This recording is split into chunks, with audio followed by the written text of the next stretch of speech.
This is the URT. Big up the URT. Welcome to the URT. Smash a like for the URT. Subscribe for the URT. Let's get into it. We don't hold back. You know what we do in this channel. Welcome back to the channel. Big up to every one of you.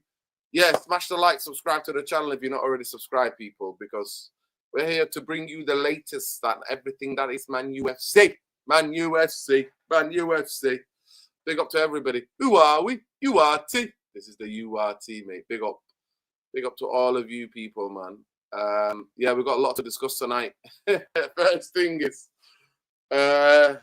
what we've got to discuss is that the news that Dalot and Amarim are related. We also got to discuss the Ronaldo Pierce interview again, where he talks about Manchester United, the Gary Neville quotes around Sesko. We're also going to talk about tonight what is going to happen, and we're going to talk about potential players. We're going to hopefully talk about potential players that could replace Ahmad and Mebeumo and Maz when they go on the African Cup of Nations. By the way, I'm going to be watching. I might even do some watch-alongs of the African Cup of Nations. In Crimboak, it is Christmas. In Christmas. In Crimbo. So big up to all of you, look. Please smash a like on the video. Subscribe to the channel if you're not already subscribed. We'll also bring you the latest on the Champions League. But we will be back just after this intro. Big up and love.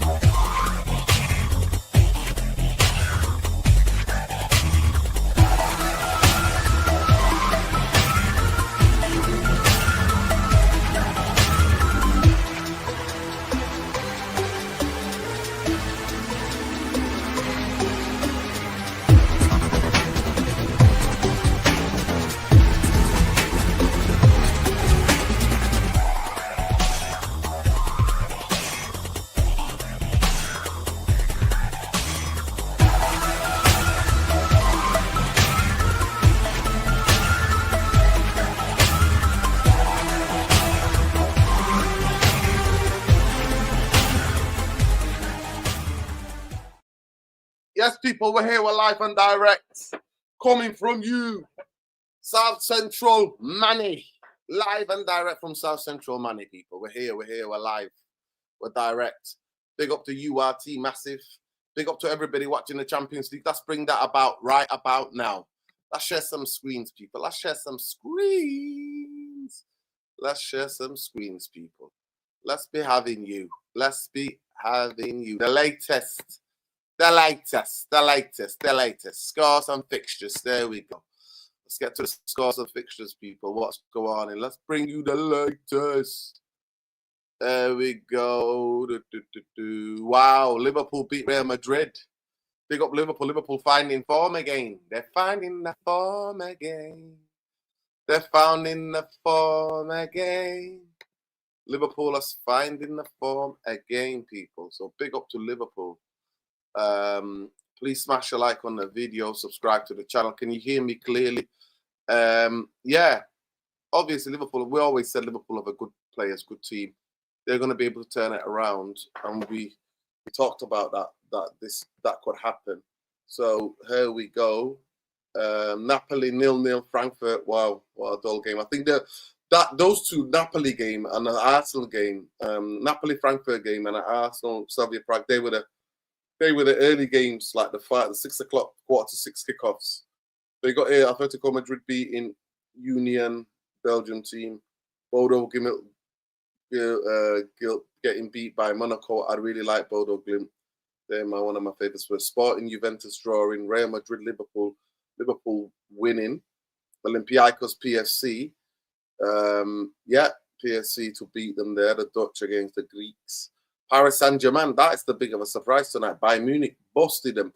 And obviously Spurs smashed Copenhagen. I didn't expect 4-0. And actually, Spurs played with 10 men for large parts of that game, if I'm not mistaken. Yeah, Johnson got sent off.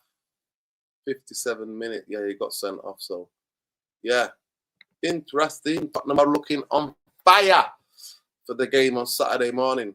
But, yeah, how are we feeling, Therapy Army? How are we doing and how are we feeling?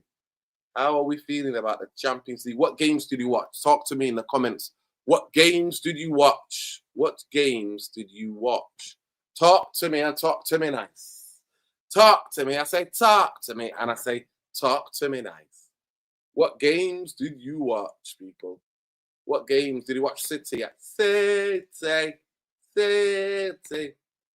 Trent is livid, yeah. Well, apparently, big up Saeed for the raid. Big up Saeed for the raid. Big up Saeed for the raid. What games did you watch?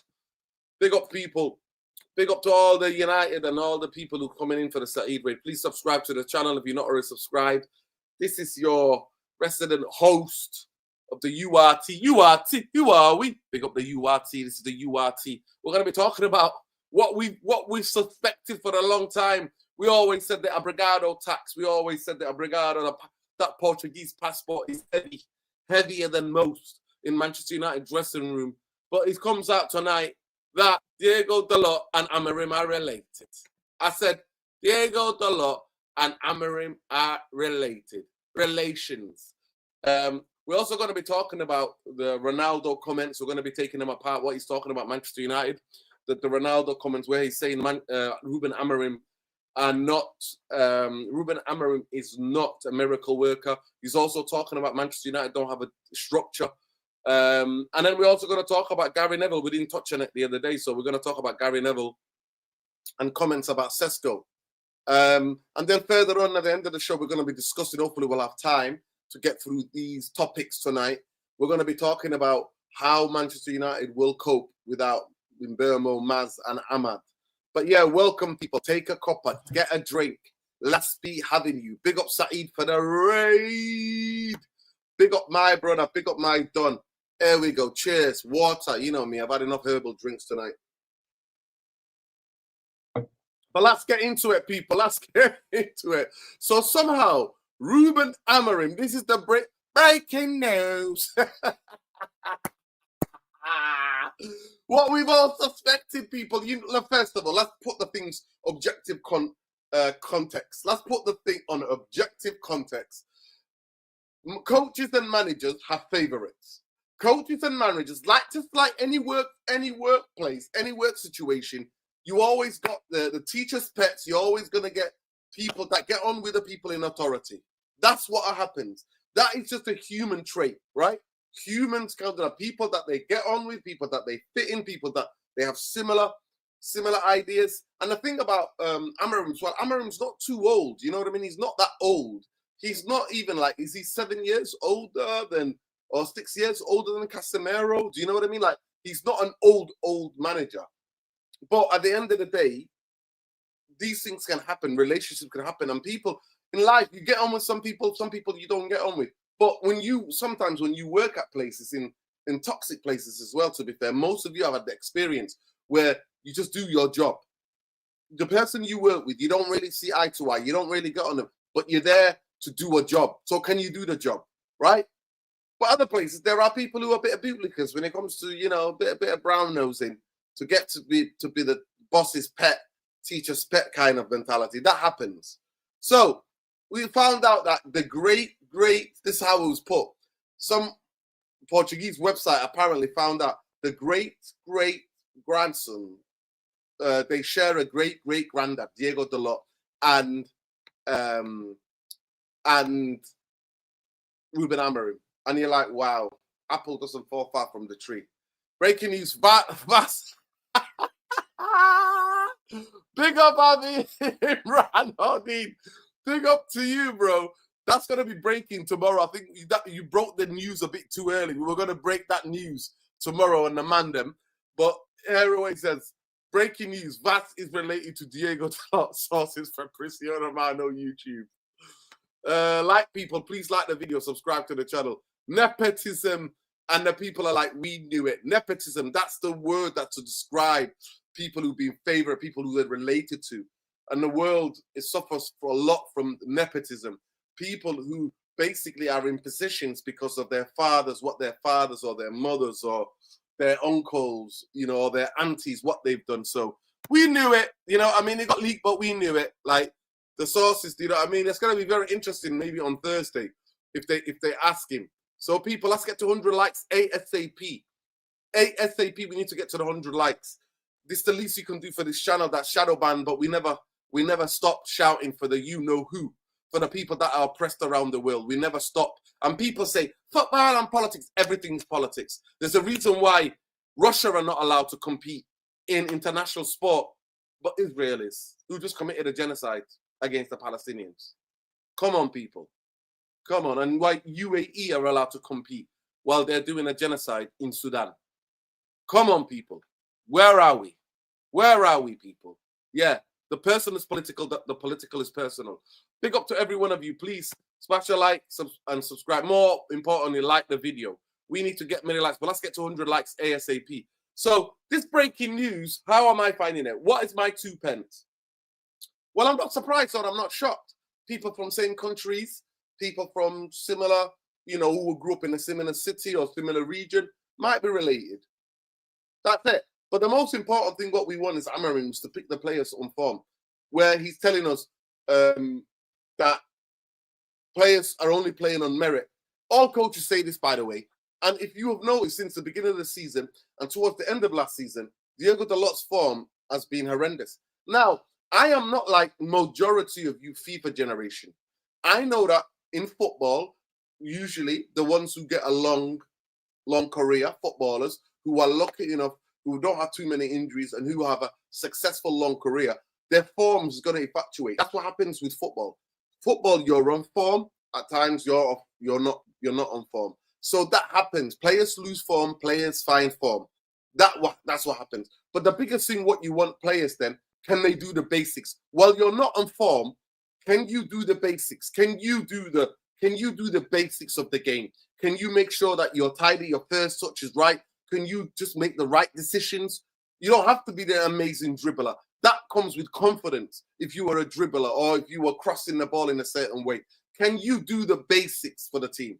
And unfortunately, majority of the times where Diego Dalot has played, Diego Dalot has been somebody who is being actually, if you want to be honest, somebody who is a risk to play with because he can't do the basics.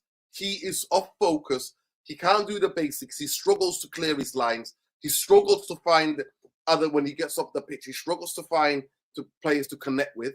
So those are the basics, what we're asking. We're not asking Diego Dalot to be amazing or incredible. Can you defend your lines? Can you clear your ball? Can you get back into position? Can you do that?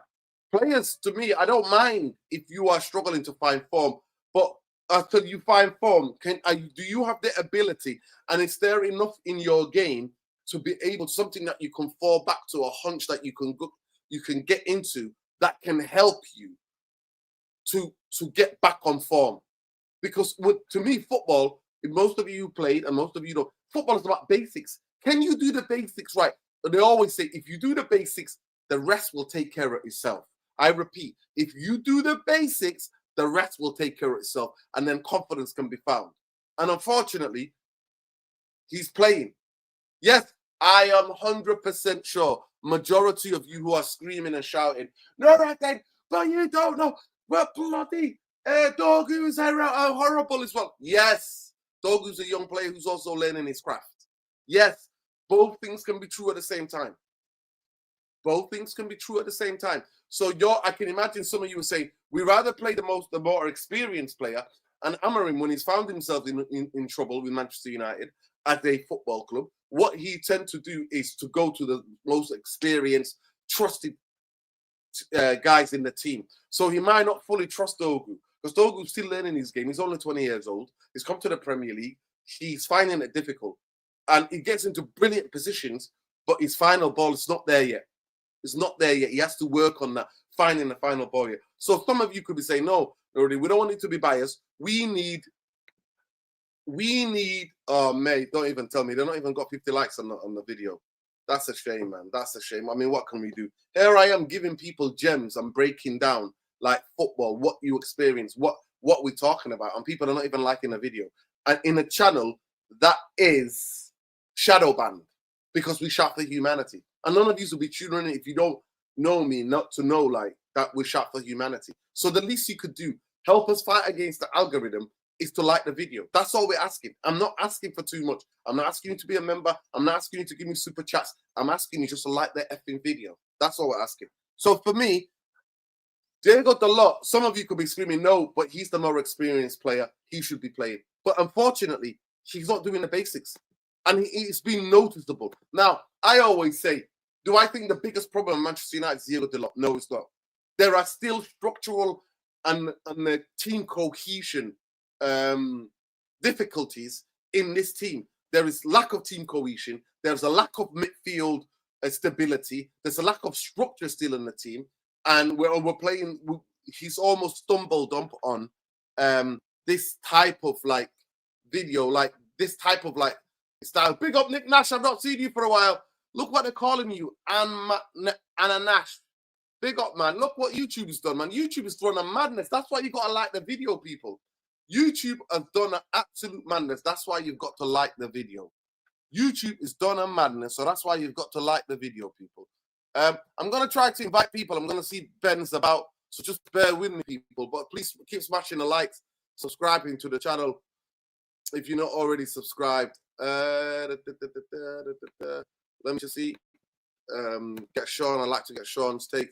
Ben, if you're around, jump on as well. No problem if you're not. So for me, it's just like about what Diego Dalot is. It's about him being able to get back to the basics. If Diego Dalot goes back to the basics, then for me, he won't not become a problem. But at this moment in time, he looks like the problem because I believe he's costing Manchester United goals. And to me, when you start costing the team goals, I think you need to come out of the team. I really think that. I think that you can be a form, but if you're doing the basics, I think you can stay in the team. And the basics are good enough for the team to be able to, you know, for you to be in the team, that you're not doing any other damage. I personally believe he's doing damage, and I'm not trying to scapegoat him. Like I said, there are many other problems with Amarim's tactics, like we saw clearly against Nottingham Forest on the weekend. We clearly saw that. Like Mebeumo and Cunha both dropping. And then Mebeumo gets man-marked, and he doesn't go, Mebeumo, take this Anderson kid all over the park so that you're not getting man-marked. Like, so that at least Cunha or somebody else in the team can find a bit more space. So these things for me are what we see with our own eyes. When I have watched, and it's not started this season, by the way. This was ongoing from last season, where Diego Dalot was in this dopey kind of mindset where he doesn't know what is going on. I think aspects of it is fatigued. I think, and it's not physical, by the way, because he's had a rest in the summer. I think it's mental. I really think it's mental fatigue. In football, top-level footballers, all the things that I read, right? All of the stuff that I read when I read about footballers, they go, it's not the actual physicality because they're quite fit. It's the mental fatigue. And when you're mentally fatigued, you then cannot make the better decisions. I've realized that. When I play football and I've got things on my mind, or I felt a bit of fatigue mentally, I never played my best. I never played my best. It's that you have to be energized, and your imagination has got to be working, and you have to be in that state of flow. The best football I ever played, I don't know if you guys heard about it, it's something called flow. There's this state that you get into where you just flow, where things come really like easy. You see things before they even happen. Like, I knew when I was in that flow when I played football, even at the lowest level, to when I wasn't on form. And I just tried to do the basics for the team. I would always think, okay, can I get my first touch right? Can I make sure that I find a teammate? Can I make sure that I get back in position? Can I make sure that I try to make some tackles?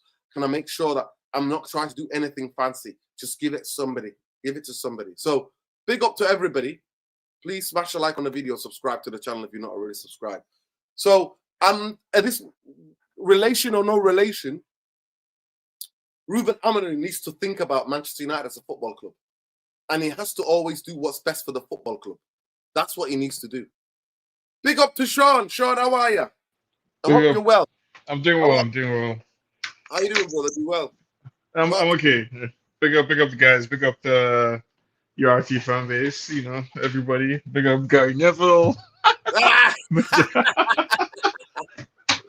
Benjamin Sesko. Everyone. Yeah, man, talk to me. Yeah, no, I mean, I think, you know, I started, my immediate reaction to the Forest game was to be angry. I was disappointed. I thought we could have gotten more than a point. I was In the upset that we didn't context get. of the game, Ben, in the context of the game, you felt that Forest were there for the taking. Yes, yes, I did. In the context of that game, yeah, I think we could definitely have won. So I was disappointed after, but I think in hindsight, after having a few days to kind of like sit on the decision, I'm a bit calmer. I think the team is definitely going in the right direction. I take seriously those who say that last season we would have lost that game. So I totally get it. And I think the reason why I was laughing about Gary Neville is a bit tongue in cheek, but I share his assessment of Sesko. I'm kind of, for me, the jury's out. What I would have preferred is for our manager, Amorim, to use his sense, right? So it was obvious to me about 60 minutes into that game that Cunha and Sesko didn't have anything to offer. And so try something else, right? Give Joshua Xerxes more than 5 minutes in the game, give Kobe Mino more than 5 minutes in the game, refresh the team. Like look at poor Mazraoui, right? How can you expect any type of like sharpness from a player who only gets 5 minutes to play, and then you throw him onto the pitch and expect him to be on the same wavelength as everybody else? It's not going to work. So lots of lessons to learn. I think depending on the outcome of the match against Spurs, that's when things could really get toxic. Like we could really find ourselves back in square one. But yeah, I think so far it does look like we're making progress. I think I'm seeing some positive signs from the team. We never expected to fix all our problems in one transfer window, so we just have to manage and make do. Yeah, big up, Sean. First of all, the breaking news today is that Diego Dalot and Amarim are related. I don't know if you've heard about that. I saw it. I saw that.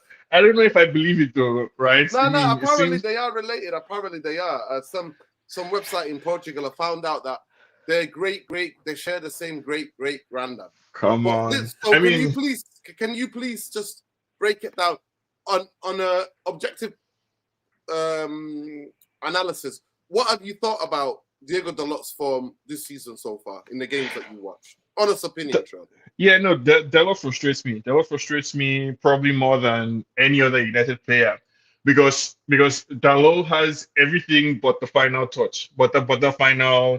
He gets into good positions. He's always fit.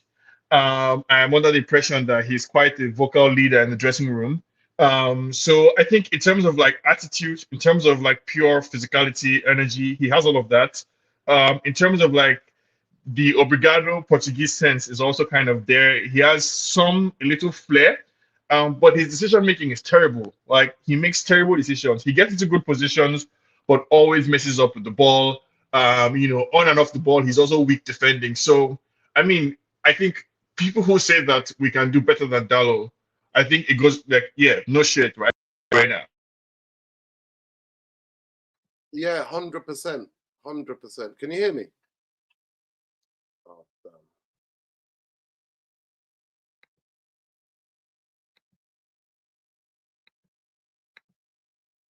Sean, can you hear me? Hello, Sean. Can you guys still hear me? Hello?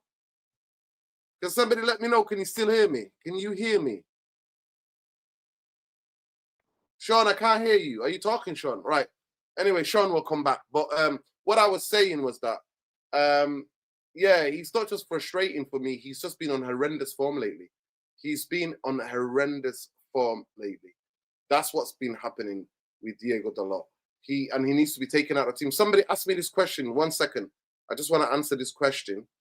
Yeah, big up, Sean. Love. Sean's got to go. Love, Sean. I appreciate you jumping on. Somebody asked this question. Nuruddin, let's just say you take Dalot out for good. Who would you replace him with? Genuinely asking, not hating on your point. I think for now we need to try Masraoui there. That's the left wing back. I think Masraoui, because one thing we would say about Masraoui that we'd expect him to be in defensively getting better place.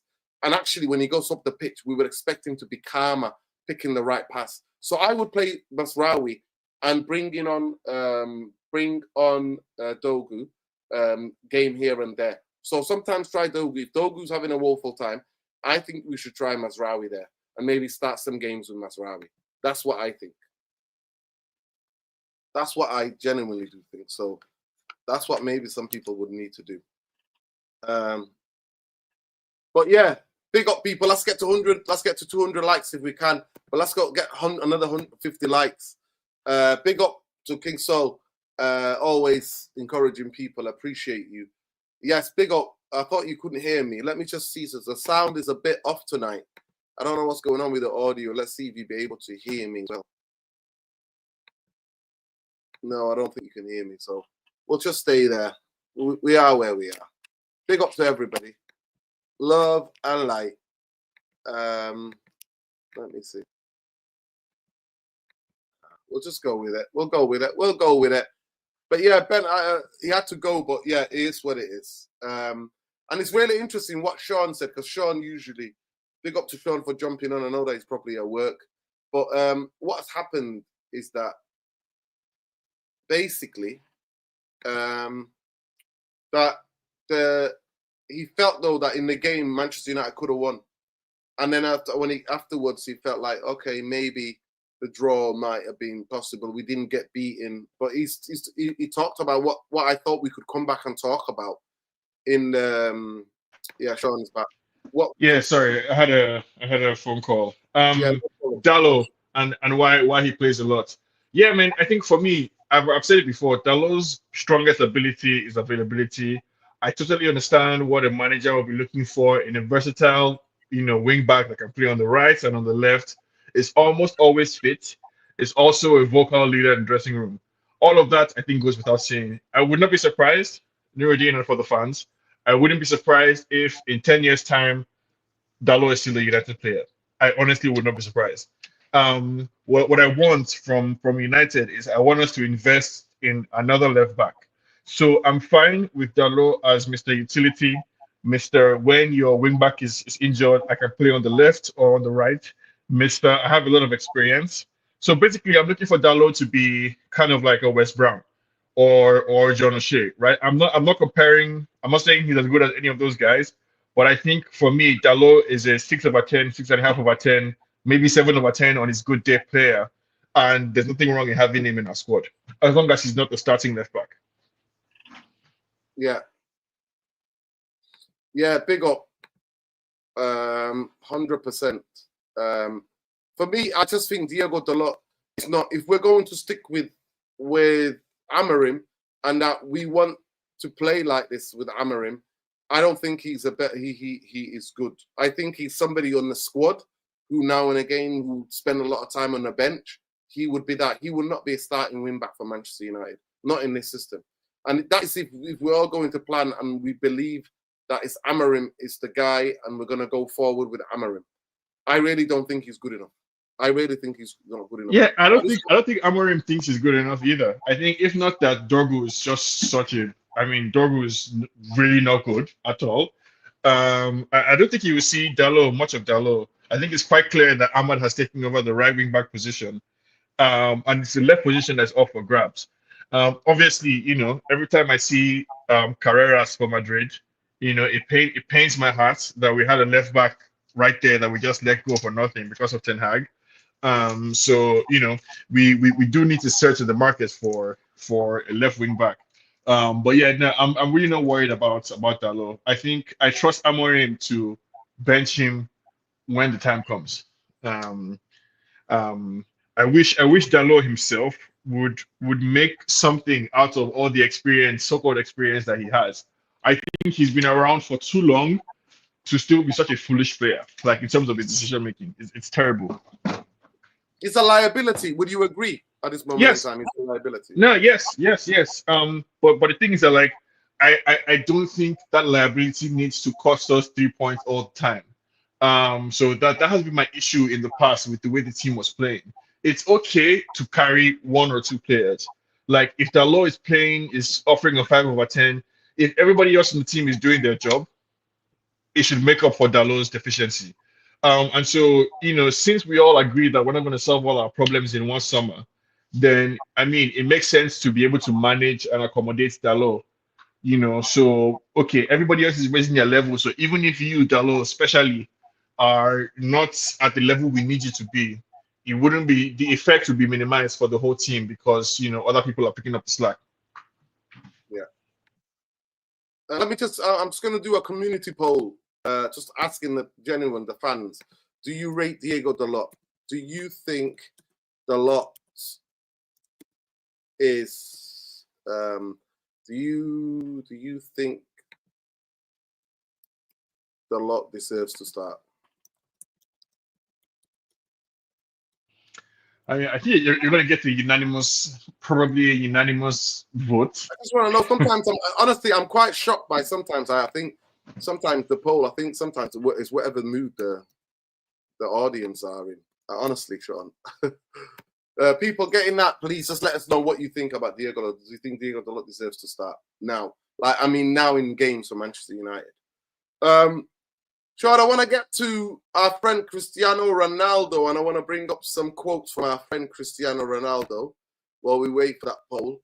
Cristiano Ronaldo sat down again with Piers Morgan, and he spilled the beans. Ronaldo, let me just get up Ronaldo.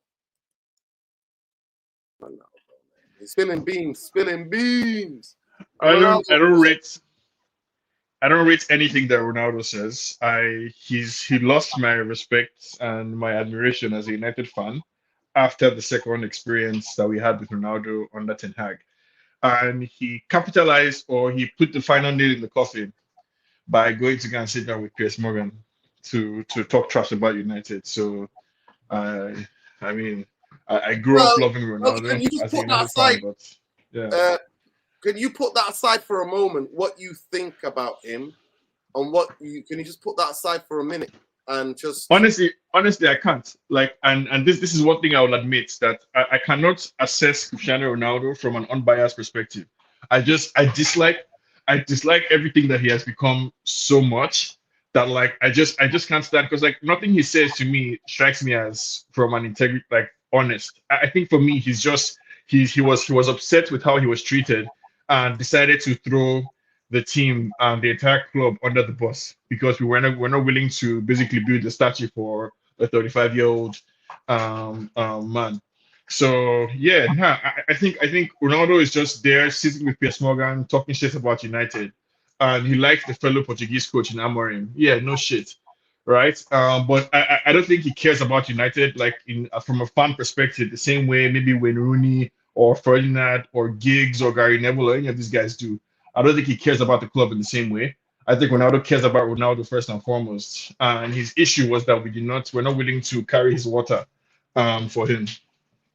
That's an interesting and a strong rebuttal. So you're finding it very difficult. That's really interesting, because I would say they all are vultures of the football club, those so-called legends, the other ones that you talked about, Rooney. When it suits them, they pipe up and chat shit. But when it doesn't suit them, they suck up and bootleg for the Glazers and Ineos. But anyway, this is what he said. So it's good to get that. I'm glad that you have a very strong opinion about Cristiano Ronaldo. That's totally the opposite. I don't look at it. I think, let me just get these quotes and then I can give you what I think. Cristiano, it hurts me to see Manchester United like this. I won the Champions League there. I won the Ballon d'Or there. I played there for many years. I won 14 titles there. Manchester United is in my heart. I love the football club. This is what he said. I think he's got that many following. I wouldn't like to, because one thing about them, the rest of them talk about how they love Manchester United. But because they want to make brands and make money from the capital of it. You know what I mean? Still being associated. Like we saw that the club got Rooney and Rio to basically still be advertising the new kits. They were out in Miami. Miami. They were out in New Jersey. Doing the whole shebang. So I'll let you finish, but I mean, I couldn't disagree more, right? I think the guys like Rooney, like Ferdinand, like Gary Neville, my personal opinion is that they have been faithful, long-term servants of the club in their youth, and they deserve to eat from the club's largesse in their old age. I think it's perfectly reasonable of those guys to set up relationships with the club so that they can continue to make money from media appearances and whatnot. I whether it's the guys on MUTV or it's Berbatov who is clearly trying to get into media, or is Vidic who is trying to get into media as well. I accept all these guys in their trying to make money in the second half of their career after they finish playing football. That's fine with me. I also think that those guys, in my opinion, showed more of a love and a devotion for United during their careers. My personal opinion of Cristiano Ronaldo was that he started his career as a humble young guy. And whether you deservedly or not, I think deservedly, he grew to feel like he was bigger than Manchester United as a football club. And the only reason why he came back, in my personal opinion, the only reason why he came back to United was that we were the only club who would have him. I don't think anybody else in world football was willing to take Ronaldo back. I think it was a mistake to take Ronaldo back. That was the beginning of the downfall of Ole's career. And I don't believe he loves the club. I don't believe he loves Manchester United, in that way. I think Ronaldo is an extremely selfish person, right? And I mean, when you're a genius and you're a superstar like him, you're allowed to be selfish in that way. I think Ronaldo loves who loves him, and he's not a fan of who is not a fan of him. And so I think Ronaldo's beef with United was that we did not treat him like an idol when he came back, and that's what he was looking for.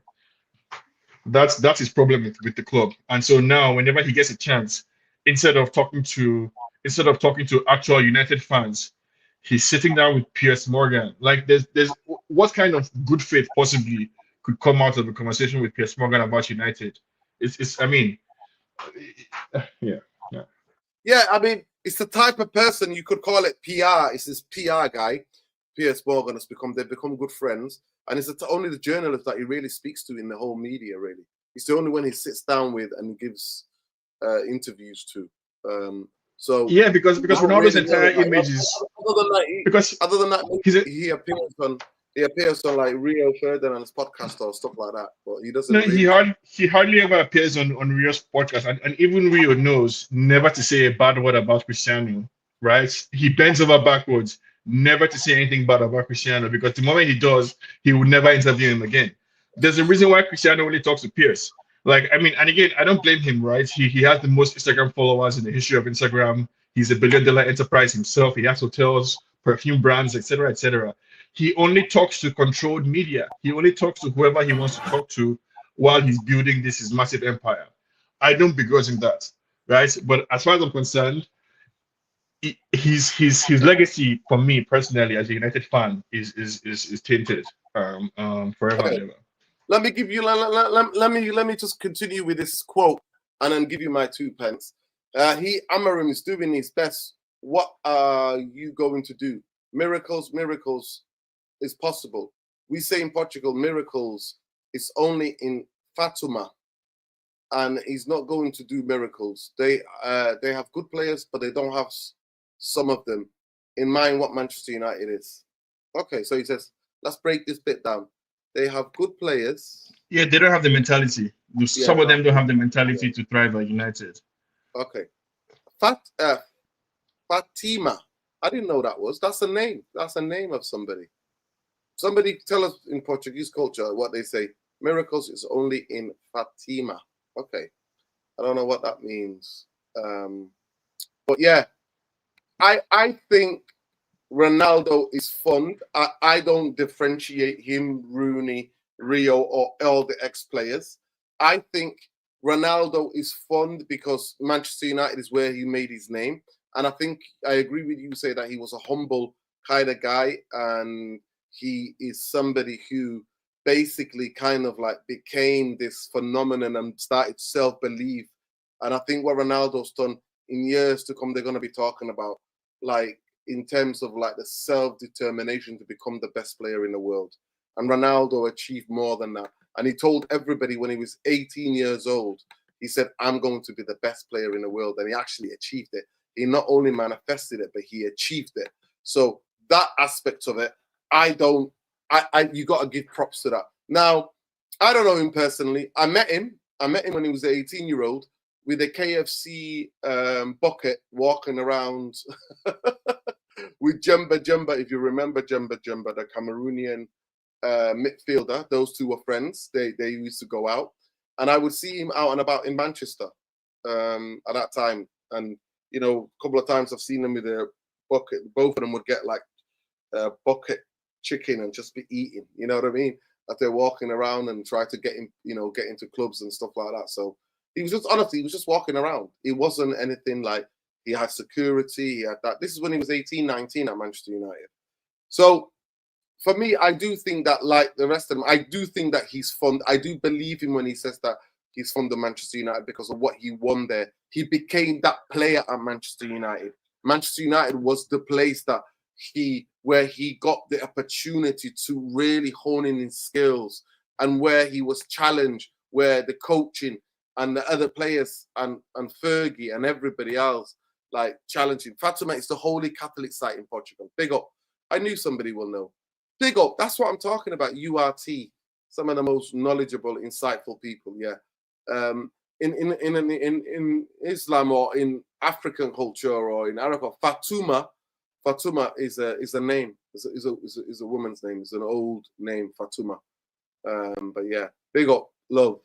So I believe that Ronaldo is fond. That is where he honed his skills, and then he wanted to go to Real Madrid because he always wanted to play for Real Madrid as a kid. He was not a Manchester United fan. Whether we like it or not, those people in Europe and around, Real Madrid is revered. Real Madrid is revered. Is a revered football club, and he wanted to go there. So I didn't want to stand on his way. I'm just grateful that the football. At that time I was going to games and seeing him do incredible things. It was an absolute pleasure. He gave me so much joy, and I remember telling people about Ronaldo. I loved him until he came back. So I do think that he do. So our disagreement lies, Sean. I'll let you come in. Our disagreement lies that I think he's fond of that what he became.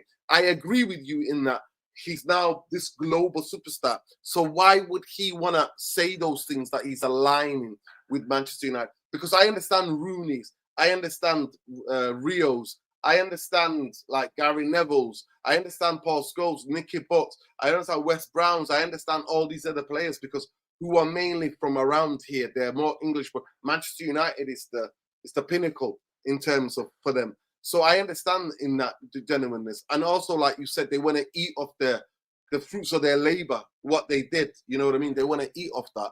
But I do think Ronaldo is also like that. Those two things can coexist. No, I acknowledge at the beginning of this conversation, right, that I'm biased, right? I'm radicalized against Ronaldo. Just personally, his second stint at United just made me not like him anymore. I'm not his fan. I used to be Ronaldo. I used to be one of his biggest but like that second encounter, I didn't like it. Can I ask you a question?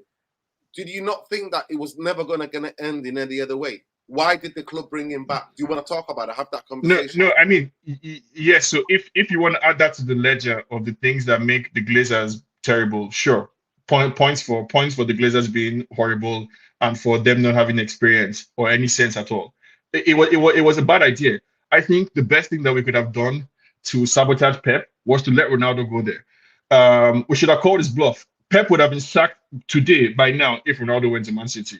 That's how much of a toxic element I think he is. I think the reason why he has affinity for Manchester United is because he will be a dirty, stinking liar to pretend otherwise, to pretend as if his success isn't due to United. So he cannot avoid acknowledging or having some affinity because he has no choice. I think if Ronaldo could, he would latch himself on to Madrid.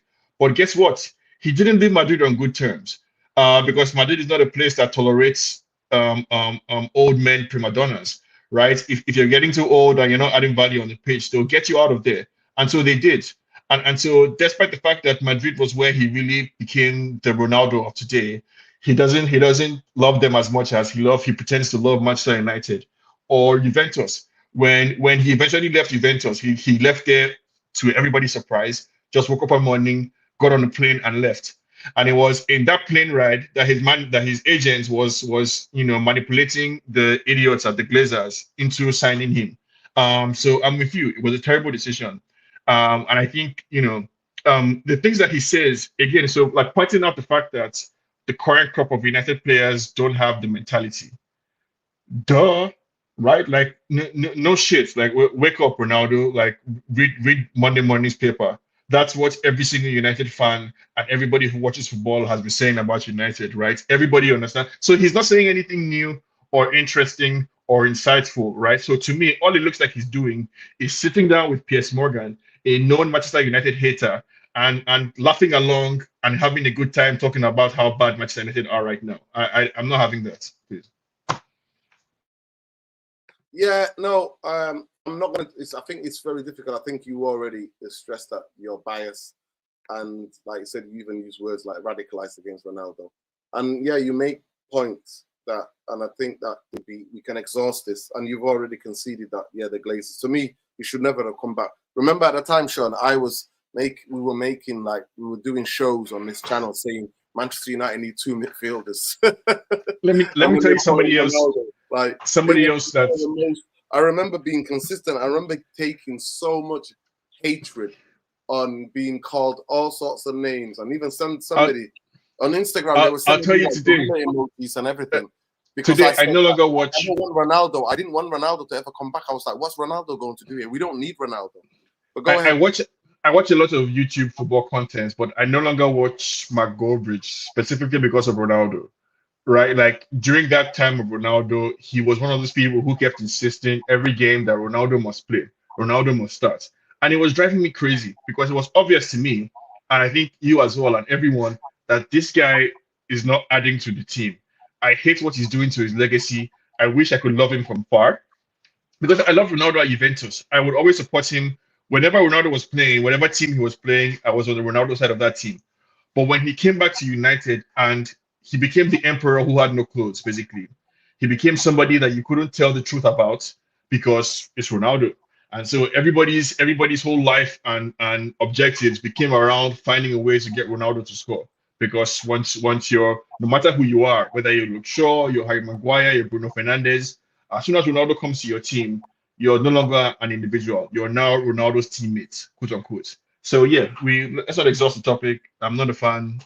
You should go and sit down somewhere. Yeah, 100%. Listen, we're not going to agree, but yeah, to me, he should never have been allowed to come back to Manchester United. And yeah, the mistake was made there, the people, and that's when he knew Ole Gunnar Solskjaer was in trouble from the day dot. But yeah, we were so close. Yeah, to the Gary Let's Neville. Let's move on. Let's move on to the. I mean, we can agree. You know, we can agree to disagree. Like I said, I think he is, but Gary Neville. Let's move on to the Gary Neville course. Obviously, is that the way you watched the United games? Was that live? Was it after the game where Gary Neville was talking? Because so different subscriber. Yes, it's on America NBC Sports, so it's not Gary Neville that's commenting. It's I forget the name of the people, but it's not Gary Neville. But Gary Neville. But I saw his quotes after. Yeah.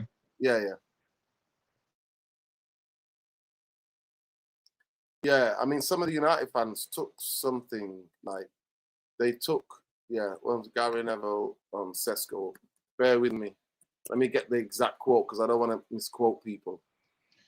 Yeah, I mean, and while you look up the quotes, right, I think my general 50,000 foot takeaway before seeing the quotes in detail is that everybody just needs to chill. Like Gary Neville is somebody who I genuinely believe is a United fan. And so my perspective is that when he talks from the point of view as somebody who cares about United and is a United fan. So I'm inclined to take what he says about United and United players a bit more seriously than anybody else. Yeah. So big up, Sean. There's the quote.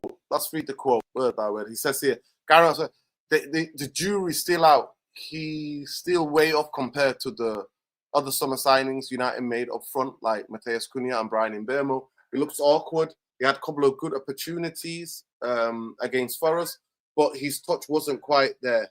For 80 million, you can't say he's young and settling in, but still want to see a bit more. For 80 million, you can say he's young and he's settling in, but you still want to see more. Yeah, the only thing is that I don't doubt that Gary Neville is a Manchester United fan. Yeah, I don't. I also think that. Well, let's be specific about this, right? I What do you mean? I also think that he's got agendas, and sometimes he runs these agendas. For example, when Ole Gunnar What do you Solskjaer- disagree with? What do you disagree with in this statement here? So he says he's well off it compared to the other summer signings like Cunha and Mebeumo. Let's take it step by step. On that particular one, do you disagree that he's well off it compared to Cunha or Mebeumo? Big up, Jarvis. Big up to you. Hopefully the internet will work. Basically, I think that on the way the game was developing in that game, I really think that Manchester United didn't give him the ball. They didn't get the ball to him in the second half. We didn't get the ball. So I'm big up Jarvis, right? The context is fine, but specifically, simple question: do you agree with the statements? On the general whole, I don't. But I know that if that was the English striker, if Benjamin Sesko was English and was playing for England, he would not be saying that about him. And if Benjamin Sesko was also somebody who came through the academy of Manchester United, he would not be saying that about him. I know. Let's park the agenda to one side. So you don't agree that he's well off compared to Cunha and Mebeumo. Okay. What about the second statement that you would like to see a bit more? Do you disagree that we would like to see a bit more? But to me, I never leave the context. I think Manchester United, the front three, the way that we looked, if you watch the game again against Nottingham Forest, Manchester United could not hold the ball and to sustain attacks. We only played when we went 2-1. Well, from we were told that we only started playing from the last 10 minutes and then the 5 minutes in extra time. By the way, we should have had at least 8 minutes extra time. There was 4 goals in the game. There was injuries. There was all of the different type of things, VAR checks, all of that kind of bullshit was happening. But I believe that Benjamin Sesko, and I've said it, and Jarvis is my witness, and Sean, you're also my witness. I've said it on here. The reason why I was saying we should have signed the midfielders instead of signing strikers, because I knew exactly the same thing would happen. Manchester United, certain structurally, we're not still proficient enough to be able to provide chance. I think 2 things can be true. I think 2 things can be true at the same time. Sean, please, let's not interrupt you. So that audience can hear. I beg you. I promise you, I won't interrupt you when you are having your say. The point that I want to make is that I 100% believe in that second half, we did not get the ball to him. And his touches and the heat map show it. Manchester United, him and Cunha, and even you said at 60 minutes, maybe something different should have been tried. But to me, when Amarim came out with that statement, it was one of the most, to me, of all the things Amarims have said, that was the most disturbing thing that I found. Because he felt the criticism from the game against Brighton when he made changes. Manchester United looked bad. He was scared to make substitutions up front. To me, his excuse was ludicrous and it was an insult to the fans. But I know this. Sean, I agree with you. I would take this, Sean, in face value if Gary Neville was like this with all players.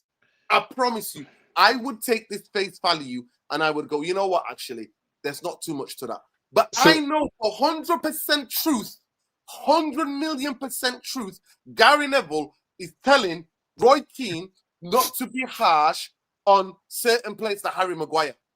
100 million%. When Harry Maguire should never be a Manchester United player. We all know what a Manchester United is. Harry Maguire was never a Manchester United player. So why is it he's comfortable digging out foreign players, but he's not good at digging out academy players and English players who play for Manchester United? He's just not. He never says a word about Luke Shaw. And of all the time Luke Shaw has been here, never mentioned. He always said, Shaw is a fantastic player. Are you taking the fucking piss? One thing I will say about Jamie Carragher, I actually think Jamie Carragher was more honest in his critique of Liverpool players, whether they're English, whether they come from the academy, whether they're new buys. I think Jamie Carragher is more honest for Carrier. No, so from my perspective, right? I think 2 things. I think 2 things can be true at the same time. In fact, even 3 things. So I think it can be true that on one hand, Manchester United team is not set up to support our strikers, right? So the strikers don't get fed a lot and they have to hustle and a striker would struggle at United. That can be true. On the other hand, it can also be true that Gary Neville and other pundits are a bit biased in favor of English players and players from the academy. That can also be true. But the third thing that can be true and that I agree with is that I would like to see more from Sesko, point blank period. And I think to that effect, I would like to see Amorim rotate Sesko for Xerxes sometimes. So I mean, he looks good. I like he looks like he has a good shot on him, like right, a powerful shot. I think his ball control is decent. Maybe he wins a few headers, but his decision making leaves me questioning one or two things. And I'm able to hold those three thoughts together as true in my head at the same time. I want to see Amorim switch it up with Sesko. I think he can do more. I agree that Gary Neville and other people like him are biased against English players or biased in favor of English players and academy players. And I agree that United players, the United team struggles to feed the striker. I still want to see more from Sesko. Pick up, Jarvis.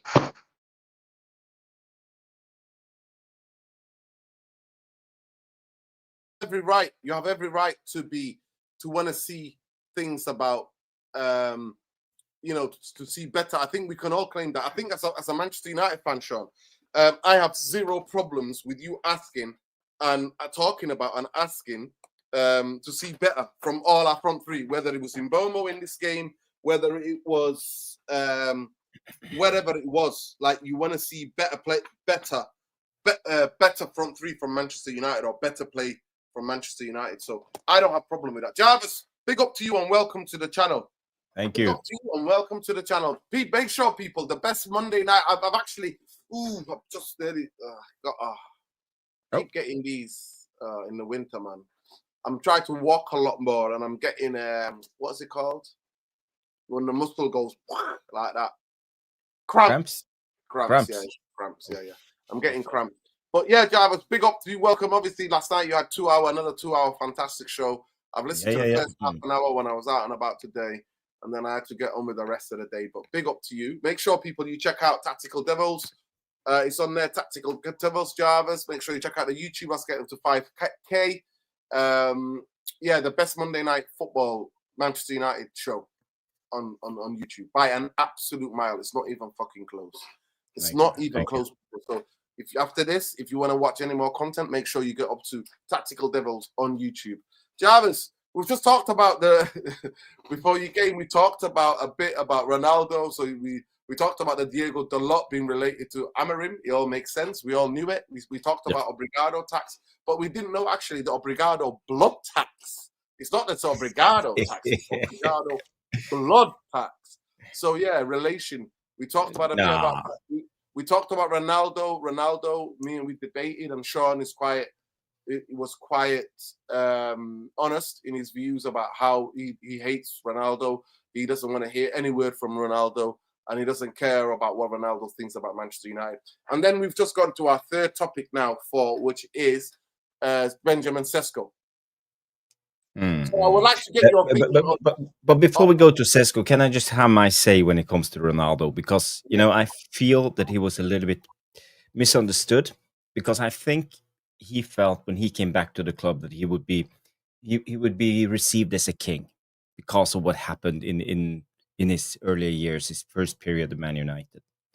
And he also saw the decline of the club because of the Glazers. And I think he actually wanted to point out the Glazers because the club wasn't as good as he was expecting.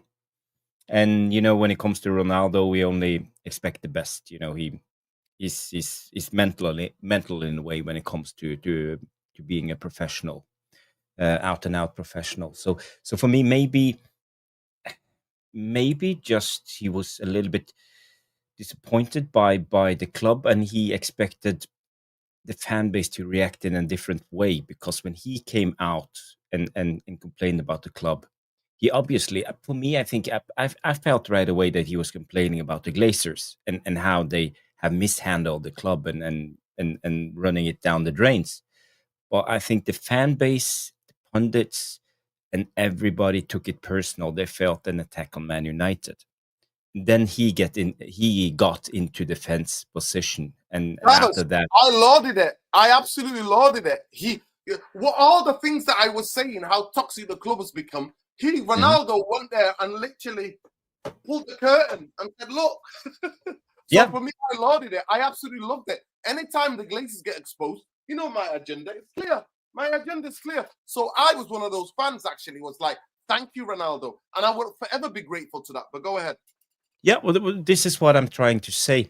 Thank you for helping me actually saying it, because I think Ronaldo misjudged how the fan base would react. I think he thought that they would help him to expose the Glazers, but we actually didn't. You know, the Glazers, most of the majority of the fan base are not aware of how the Glazers have ruined our club.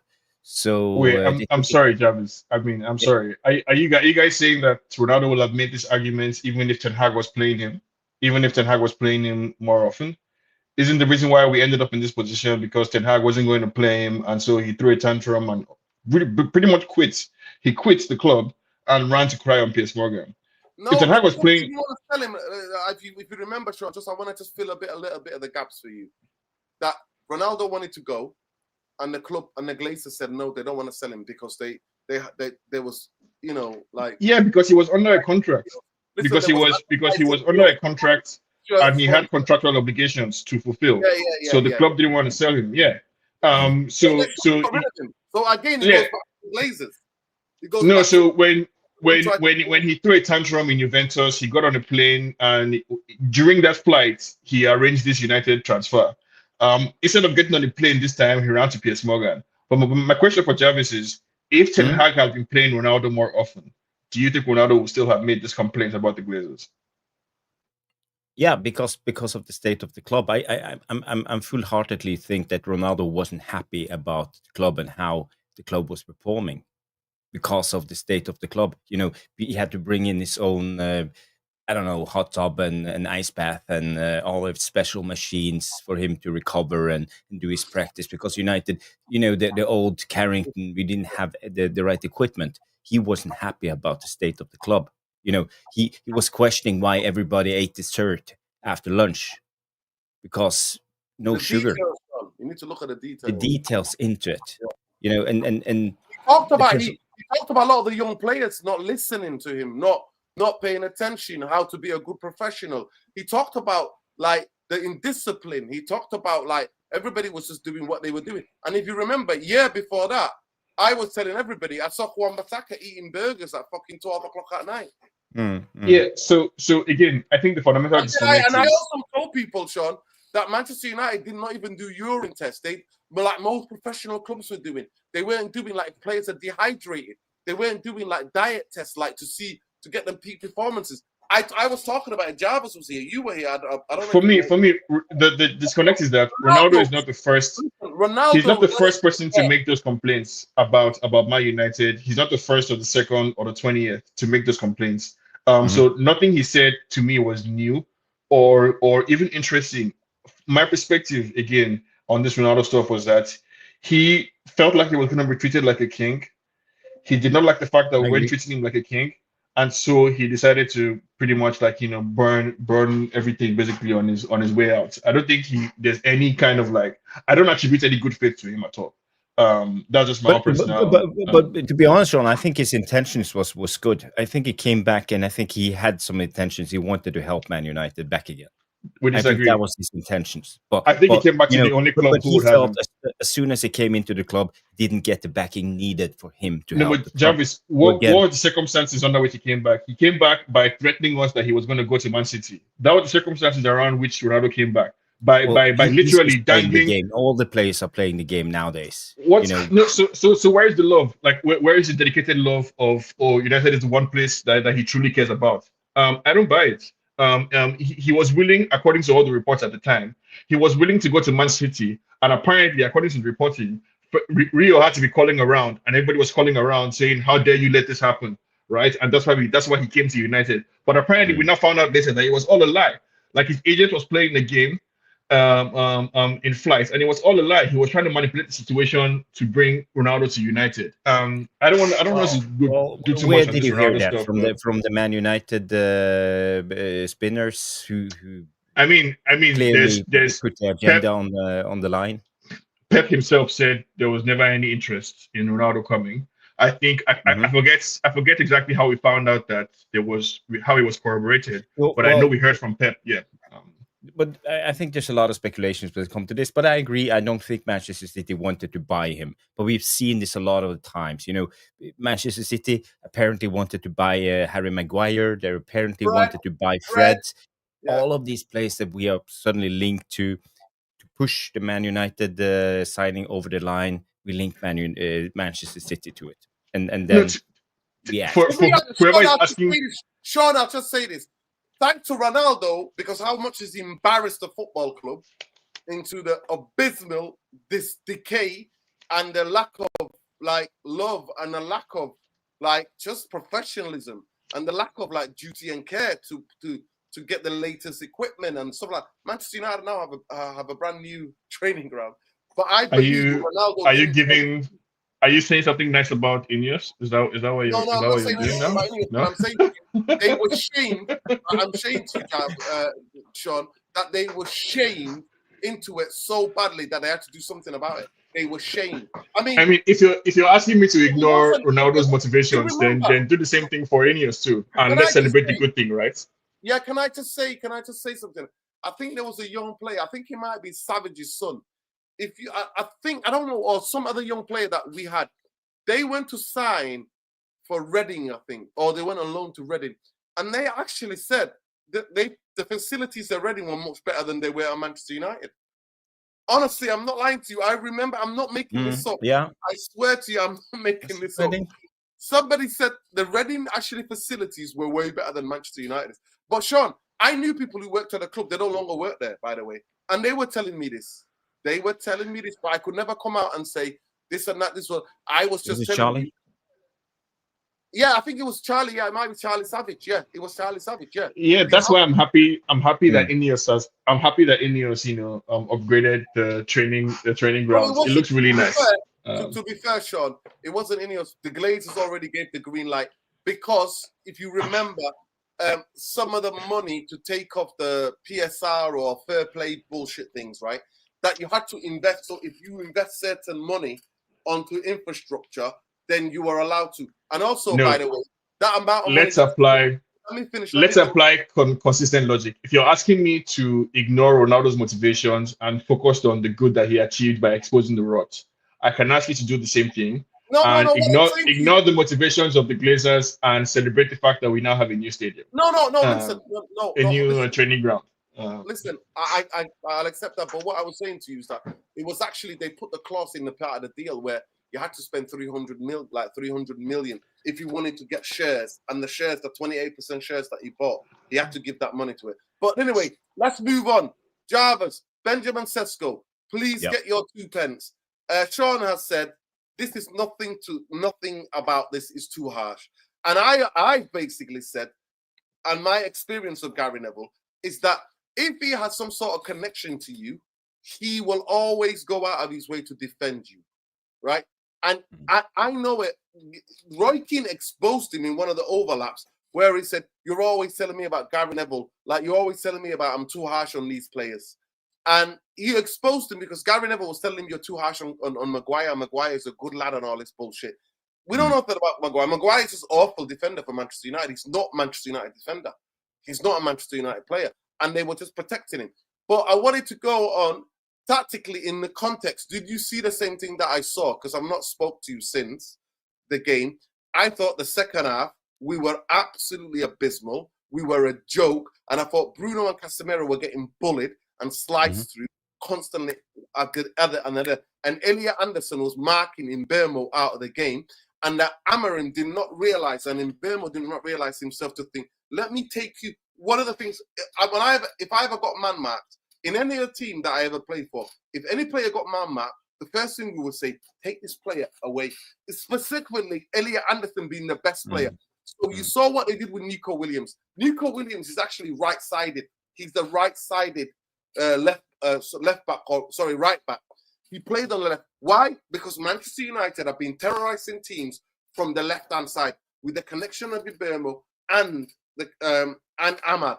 Both of the best players, they're the 2 best players, I believe, currently playing in the team right now. It's Nico Williams and it's Elliot Anderson by an absolute mile. He stuck out on the ball, off the ball, intelligence, position. He stuck out all of it. I always said to anybody who get man-marked, I always said, make sure you take the player out so that we get more room. We get more room in this. If you take that, I don't understand this Elliot Anderson hype personally.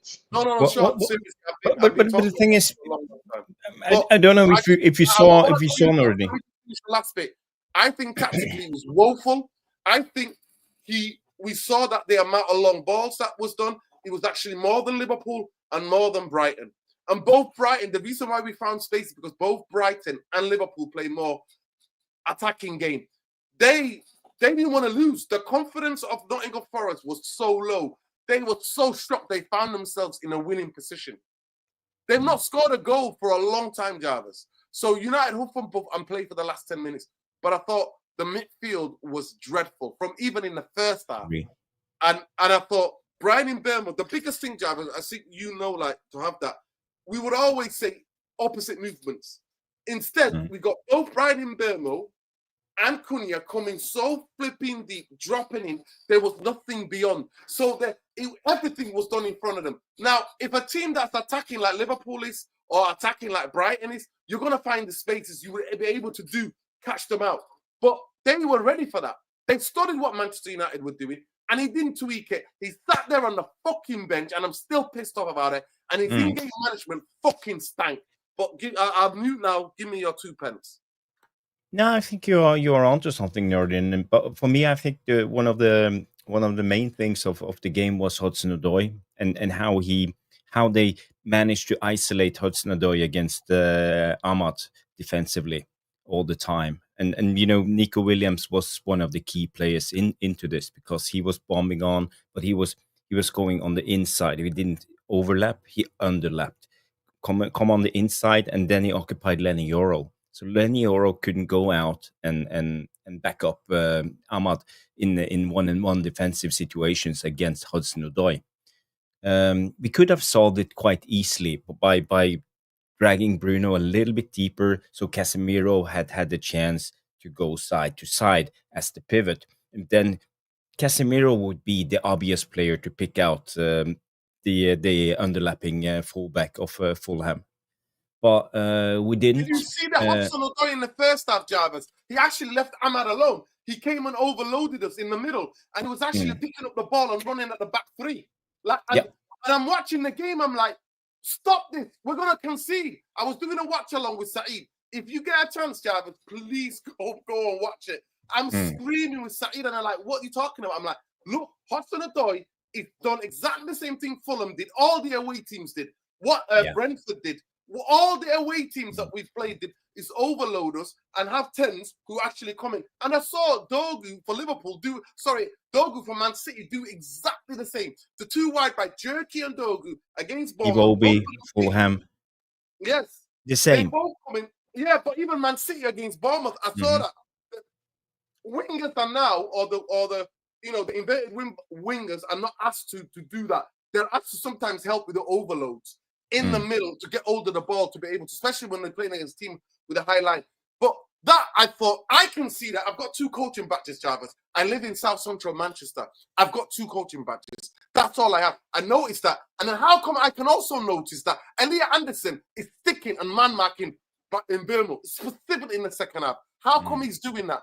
And how come Mebeumo thinks not number 10. Mebeumo not dropping in all the time. That's not his game. His game is like to play on the shoulder, and he likes to run beyond. He likes to take people out wide. We know what his best thing is. Cunha can do it, yes.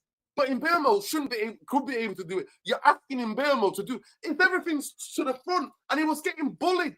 The physicality of Anderson bullying Mebeumo. Watch the game again. You see countless times, even throwing him into the stands with the fans. So for me, the frustrations and the ineptness of him not to change it, and then cowardly because he got criticised. Boo-hoo, Amarim. You got criticised. That's what being a Manchester United fucking manager is. You got criticised because we always know as well, Brighton, we know that their coach, he always brings subs on to change the flow of the game. Even if Bruno was on the pitch, if Sesko, if all those guys were on the pitch, Brighton still would have made chances against Manchester United because the coach we play against Brighton always do it. I've done a scouting mission on them, Jarvis, and I've watched them. I watch Brighton because they're one of my favorite teams attacking and playing out. I watch them every time they're live on television. I watch them. They do that against everybody. They do it against everybody. He makes use of his midfielders and number 10s and like inverted wingers, and he brings people to change the game and to affect the game. So the panic of all these people criticizing him, the fan base, oh, we look worse. We could have been... No! Nottingham Forest were there for the fucking taking. They didn't score for hours of game. They were there for the taking.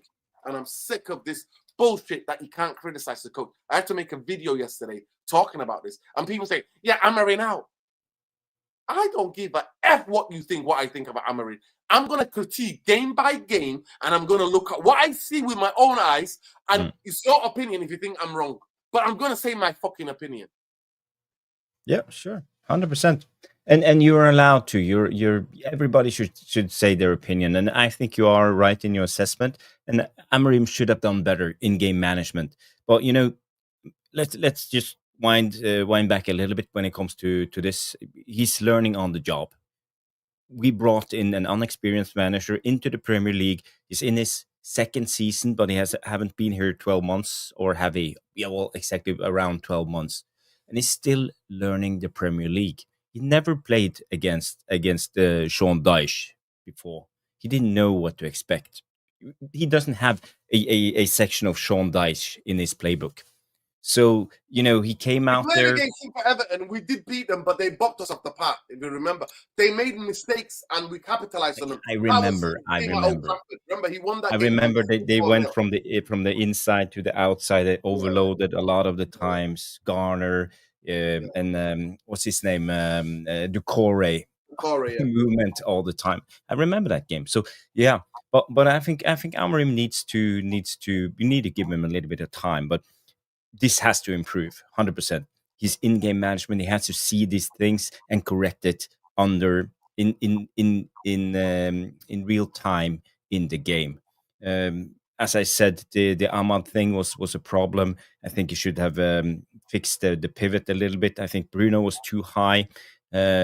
Everybody talks about Casemiro, and Casemiro had an okay game, but the problem is he gets caught flat-footed a lot of the time, because he's alone and he has to cover a big space. And we've seen this before. It's the same movie as on the Ten Hag, because when we put Bruno up there, when we put Cunha, when we put Mebeumo out there, we have one guy who's going to cover all that space by himself. It's too much.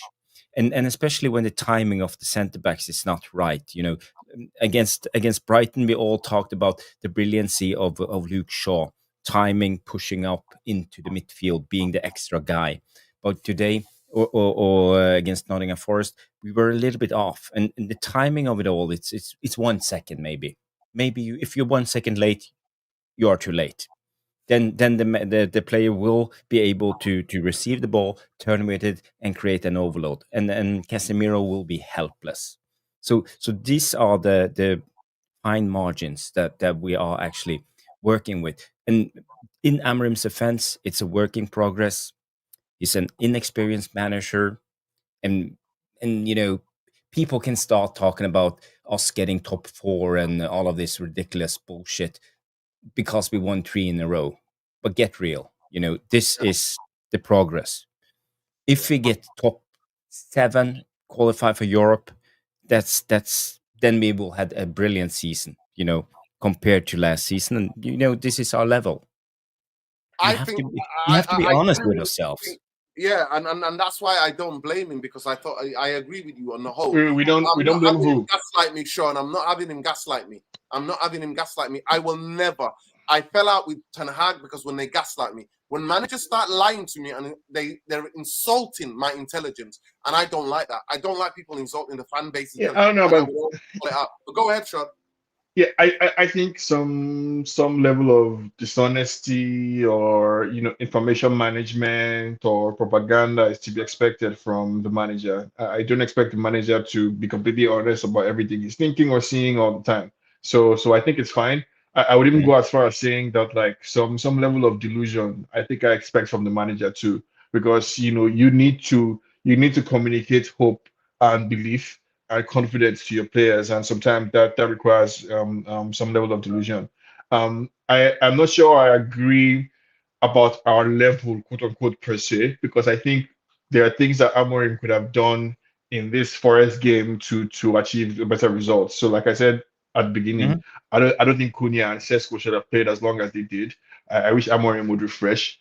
I don't see how this Casemiro experiment is going to last. So I would imagine that Amorim should be working on a solution, and I should be seeing we should start seeing, the next evolution of Amorim's idea in terms of this midfield. Unless the solution is simply to go into the market in January, I don't see how this Casemiro stuff can last.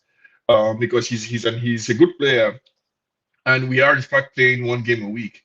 But at the same time, I can already tell that like it's starting to catch up with him. The legs are just not there, and the midfield is getting exposed, in a way that would cost us. Mm. And so Amorim, I think, needs to be braver. He needs to be braver. He needs to be a bit more creative. I don't like the fact that we're not making subs. I don't like the fact that we're not seeing more rotation, especially in the front three. It can't just be Mason Mount who gets to come in.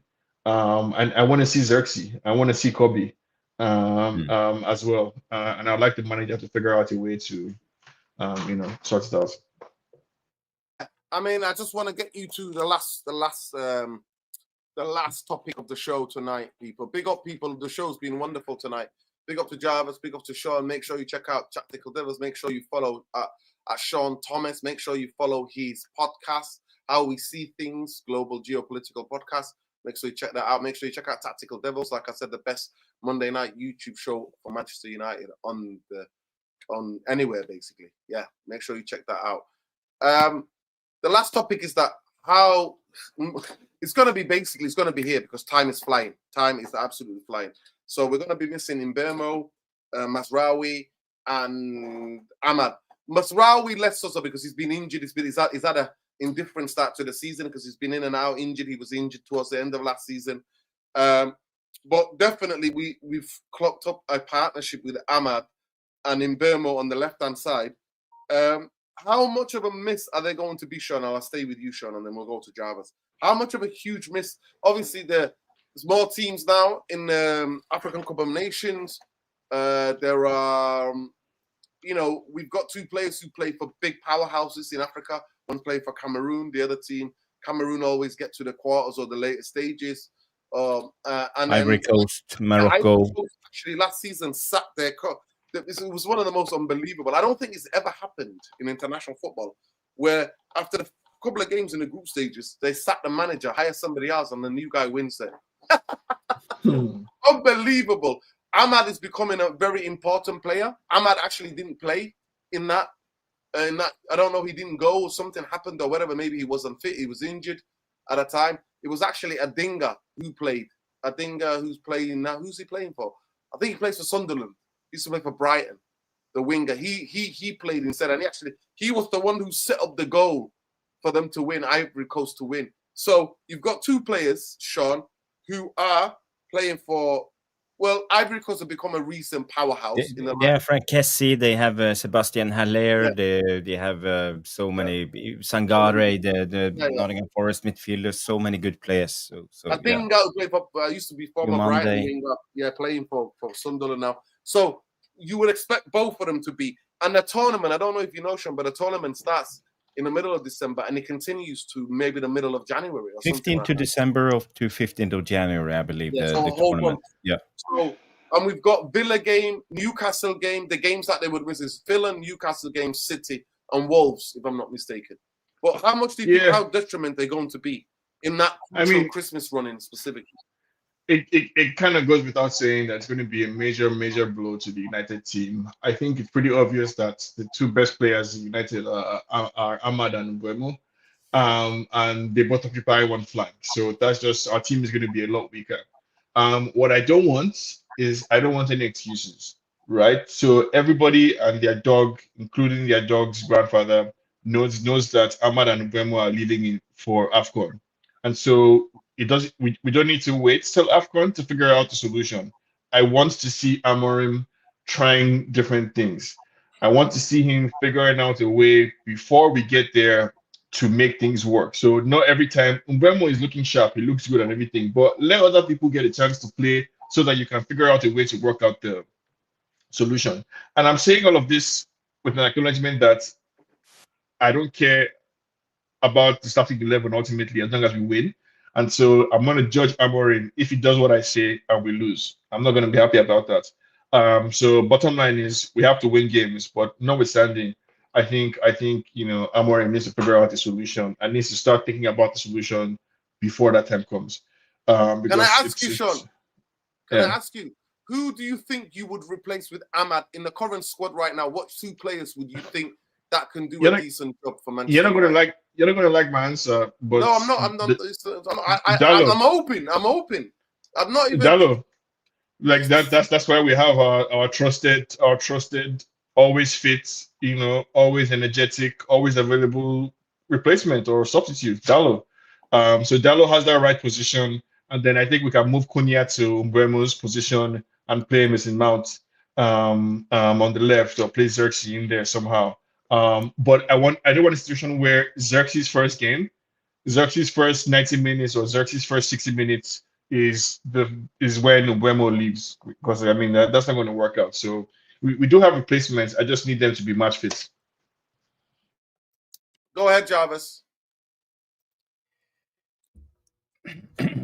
Well, I think we it's up to Amrim to fix this, but it's difficult. But if you all remember, for example, a manager like Jurgen Klopp with Liverpool, he managed without Sadio Mane and Salah, in for a month's time, and they met in the final. So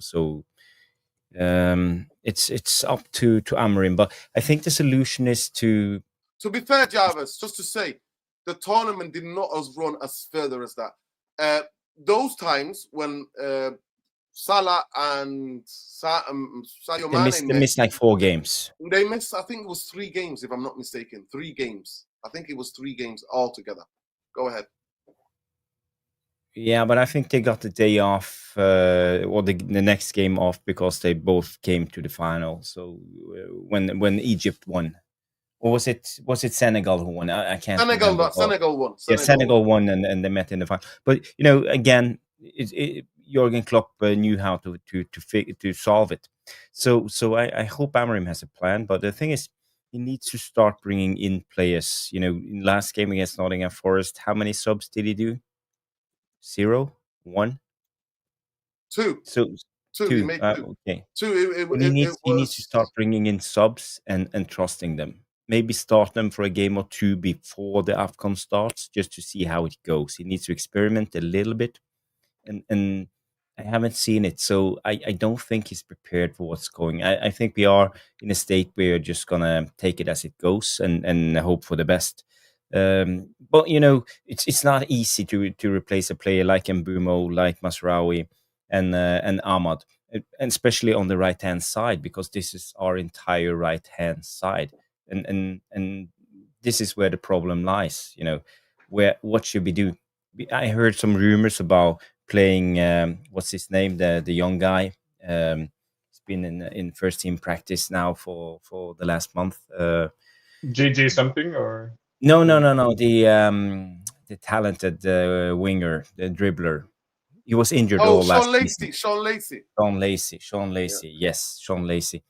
So he might be the solution, or we can just hope for the best. Speaking in just statistics and chance, one of them will come back, at least Ahmad or Mebeumo, in probably beginning of January. I think it will be very unlikely that both teams go deep into the tournament. It's always one of them, but so I think we will be fine. But I don't know. What's your solution? I just put up a poll. I'm just going to rephrase this question again, and I'm actually going to do it again, because I just said who should replace, like which two. So people, I'm going to try to explain to you what I mean by the poll, because Ahmad can play. Kobe can play as a number 10. Zirkzee can play as on the left-hand side as a number 10. Mount can play, like Sean says, as a number 10. Diego Dalot, who would you play? And I think I would look at people like Sean Lacey. I really would think about Sean Lacey, but people go ahead and vote. Who would you play to replace in Mebeumo? I think Cunha will play on the right, to be honest. Cunha on the right, Mason Mount on the left. And then we have Diego Dalot on the right wing back. I actually don't think Cunha likes playing on the left, Jarvis. If you watch, but you see in games, he shifts from one side to the other a lot. Yeah, Jarvis, but in terms I think he's comfortable with both feet. No, Jarvis, no. I personally believe, I could be wrong, totally. I believe the reason why he plays on the left is because he's more predominantly right-footed. He's got a decent left foot, but he's predominantly right-footed. And a right-footed, it opens the pitch up when he comes inside.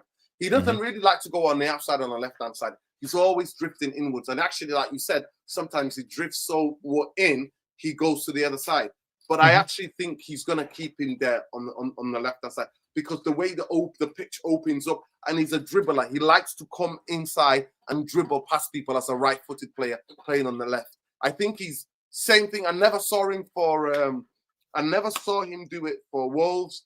I never saw him when he played for Atletico Madrid. I always saw him always coming on. Certain players it's the way they feel when they pick up the ball and then they can come inside. Maybe I could be wrong. Maybe we could see on that side.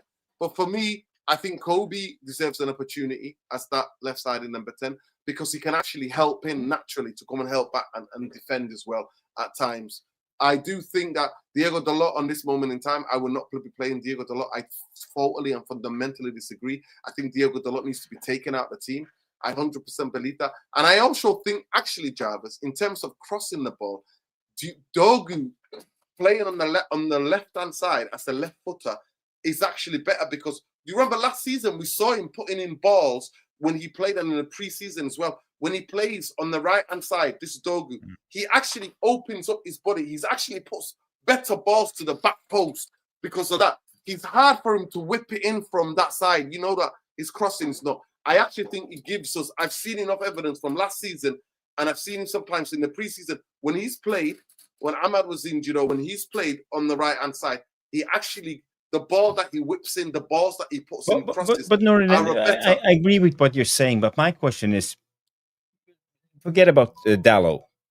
Let's just focus mainly on Dogu. Do you think he's ready to be a regular starter? Because I don't think so. He's not mature enough. He's not ready, in my opinion. So what should Amarim do? Should you just throw him in there and destroy him, or should he just put him in gradually? Because for me, he's definitely not ready as a footballer. I think at this current moment in time, Diego Dalot is that woeful. He's an absolute liability. I really think that Dogu gets into more dangerous positions. I think he's frustrating. I think he hogs the ball, especially, on the left-hand side. What I hate the most about him is that, when the ball gets played out to him and somebody's up his back, he does this mad thing where he turns and tries to use his strength. He's a bigger liability than Dalot. He's a bigger liability than Dalot. No. He can't defend. Positionally, he's terrible. He can't attack. He's terrible. His ball delivery output is also terrible. He's fast and strong. That's it. He's very fast and he looks very strong. This is where me and you fundamentally disagree. Yeah. This is where me and you fundamentally disagree, Sean. And we can guide you this of the cow come on, which we're not going to do. But I fundamentally disagree. Diego Dalot, there's no greater liability on positioning than Diego Dalot in this team. There is no 100%. I agree that. I just give you one. Dogu is the greater liability. If Dalot is 28, Dogu is 21. if Dogu has 1 point, 1/10, Dalot has 1.5. He's better than Dogu. No matter how you want to do it, I'm really. I personally believe he's not. I personally believe, and I point it out again and again. And actually, Jarvis has done an amazing stat things with pointing out Diego Dalot, how he goes to sleep, even from last season, even from the season before with Ten Hag, like the level of how he's so sleep. I think he's still learning the game. I agree with Jarvis, But the biggest liability in this Manchester United team is Diogo Dalot. I 100% agree. Dogu's not too far ahead. I agree with that. I can concede to that point. But he's the biggest liability. And I think, me personally, I would try Dogu on that side. But as the number 10, Jarvis, who would you play as the number 10? You would use Mount all the time. I wouldn't. I actually think this Mount gimmick, I'm not with this Mount gimmick. I want to see something Manchester United hold the ball up. And I would also want to see, I think Kobe would help more the midfield on that side specifically, because if it's Dogu, we need somebody to come back and help and double up.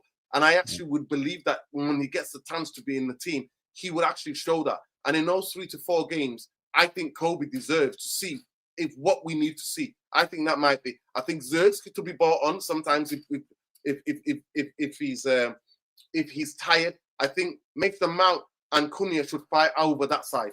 I think they should fight over that side. I think this side, I would. Some people are saying, would you trust someone like Malacia? I don't know how he's doing. We don't know what he's been like. He's been injured for 18 months. We don't know what kind of a player, what shape he's in. So, yeah, I don't know what's going on. Well, when it comes to this Mason Mount thing, you know, I'm not the biggest fan of Mason Mount, but what I see when we play Mason Mount is it's all about balance, you know, creating a football team. It's about finding the right. You can't just put in 11 attackers and you can't put in 11 center backs. We all agree on that one. So you have to be somewhere in between. As soon as we play a player like Mason Mount, it frees up the position for a player like Dogu to play on the left wing back, because he's higher up the pitch. It suits him better, because he don't have to do as much defensively, because Mason Mount will tuck in and help into the midfield. When you help into the midfield, Casemiro is freed up to roam a little bit more from side to side. So, you know, it's all about balance for me, and I can see a team with for example, Dogu and Mason Mount in the same team, but I can't see a team with Dogu and Cunha. I think that's not the right fit. So for me, I think it's more about balance.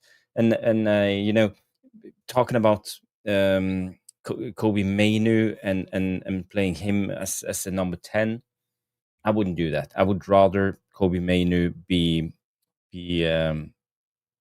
playing centrally in the midfield besides Casemiro, and put a player like Bruno, for example, in the 10, because then we would have a better balance. But as long as you play with Bruno centrally, it's because you know, you have to have an extra number 10 who will tuck in and be the midfielder. And do Kobe Mainu have the strength of and the agility and pace to cover both the attacking and defensive position from a number 10 position? I'm not quite sure. I think it suits him much better to be that sitting midfielder guy who will receive the ball, play the ball, and we can actually use him for his best abilities. And I think this is where we're going to see Kobe Mainu in his best. But it's up to Amarim, you know. We have to play Kobe Mainu, and if it was up to me right now, I would just stop this Bruno nonsense in central midfield and play Kobe Mainu every game. You know, it will take maybe 3 games for him to get up to pace, and then we're good. Because now we have all the other problems. We have to use Mason Mount as an extra midfielder. We have to rely on Mebeumo to track back. We have to rely on Cunha to track back. We have to rely on Ama to hold. We have to rely on everything. The balance is off, and it's all stems down to Bruno, because I feel that's the main issue. So if Amarim knows what's good for him, drop Bruno, play Kobe Mainu, see how it goes. I don't know, that's man. my solution. I think Kobe should get some minutes. I agree. But I don't think at the expense of Bruno. I don't think Bruno is going anywhere, and I think deservedly so. Protecting Bruno. Yeah, I mean, sure, yeah. Ben, Ben's about. Better watch out. Ben will probably jump on now. We're about to finish the show. Yeah. If you say anything more, Ben's about, mate. No, I raised Bruno, right? That maybe goes without saying. And you know, I think he definitely is our captain, likely to be here for a few more years. I'm not sure what that says about Kobe. I think also like Sesko, I want to see a bit more from Kobe. Man. I don't really care how he goes about achieving it, but like when he plays, I need a bit more aggression from him. I need more ball sprays from left to right, right? Like all that silky stuff is fine, but I think the kind of midfielder that Amorim is looking for needs to be able to pick up the ball from one half of the pitch and kick it long to another half. You might say that's unfair. You might say that that's not quality football, but I think that's what Amorim is looking for from his midfielder. And I want to see some of that from Kobe. On the Elliot Anderson points, my controversial opinion is I don't see how it's better than McTominay. Like I don't see the difference. I don't really see. He looks like a slightly buffer, you know, version of. Sean, no, totally different Hey, players. that's. I mean, yeah, Wow, yeah. that's a wild take. McTominay is more of an I'm willing to attacking number be. 10. McTominay is a number 10 box crashing player. Elliot Anderson is really good at passing and dictating play, but he also got incredible physicality. Reading. My understanding is that the young midfielders out there, English midfielders out there, my understanding is that the play dictator is Watson in Crystal Palace, right? He's the one who is the he's a good playmaker that player. can keep things going. He's the He's the Mason profile of that I have AI. in mind. For Anderson, again, I'm prepared to be wrong, but like when I look at him play, when I see him play, he reminds me of McTominay. The version of McTominay that we see now isn't who McTominay started off as. McTominay started as a midfielder with Fred, a central midfielder. Attacking midfielder. McTominay is more of an attacking midfielder. It's totally different. He is now. Like he has found his niche. He was always that. Look at his goals in the youth teams. McTominay was more of a forward, a second striker kind of player. He wasn't an out midfielder. He wasn't, but I take your point. I think they look a little bit alike. They've got the similar haircut. When he first started, there is a bit of similarity. for Mason Mount, I agree with Jarvis. I think as a squad player, I have no problem with Mason Mount. I think there are games where he should play. I think I'm glad that he's an option that we have on the bench. I think he's a decent replacement any given day for any of our attacking players. I like the fact that when he got a chance, he scored. The other day. So I'm fine with Mason Mount, and I wish Amorim would rotate the squad a bit more. My concern is twofold. One, I'm concerned about Casemiro, and I'm concerned about the right centre back position. I don't like Euro. I'm not very comfortable with Euro in that position entirely. I don't think Mazraoui has enough match fitness to start the game regularly. I like what I see when I see Dalot play in that position the most, but I don't like the idea of Maguire being central all the time. I think there are some games where you should have Maguire central and Dalot on the right, but not all the time.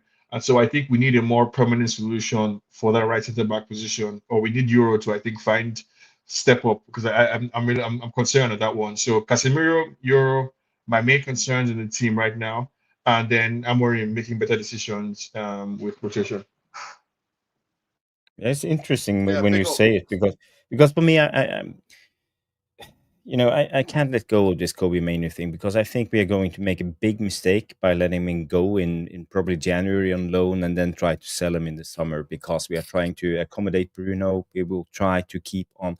And my problem with this is when we play against a team that's aggressive, like Nottingham Forest, like Grimsby, even Kobe Manu played that game. But when we play against aggressive teams, our style is not suited to be press resistive. So we will try to play into the midfield sometimes, but if the opposition is too aggressive, we will lose it, because we don't have players who knows how to keep the ball.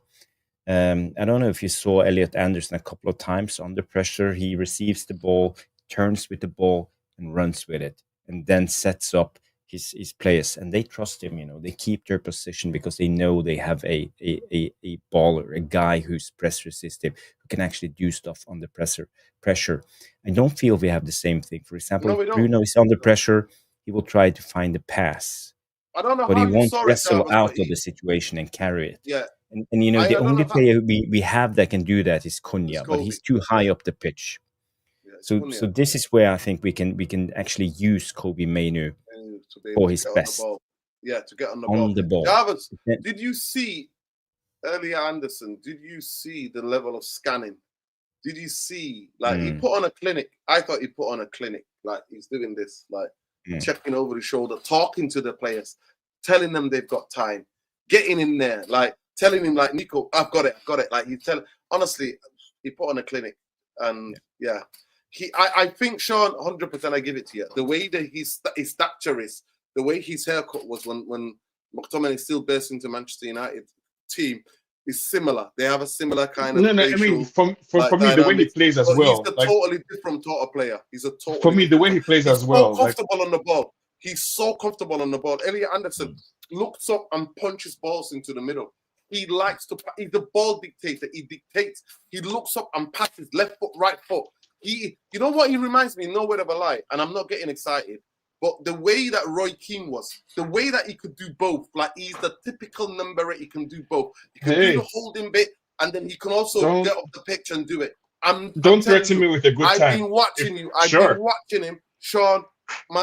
Jarvis can tell you, I've been watching him for a long, long time, and I was No. So shocked that I'm Newcastle let saying him go. that I'm willing to be wrong on this. It's fine if I'm wrong. I accept that I haven't watched him that much. I'm just saying he reminded me of McTominay. And if he's as good as you guys are saying, we're not going to spend 100 million on him, then sure, bring him in January, because I think we do need somebody to support Bruno, because Bruno is not going anywhere. So when I'm thinking of a midfielder profile, I'm thinking of the person who can come and do what Casemiro is doing for the team right now. Because like I said, Bruno is our captain and he's not going anywhere. You're on mute, Darren. I've left this here because I want to show the type of different people. Other than making it personal, Jarvis, right? This is why I wanted to show, right? So this is the type of attacks, right, that I'm getting. Just because they disagree with a point of view that you made, I usually would ignore it and go past it. Yeah, these comments, people who comment these things.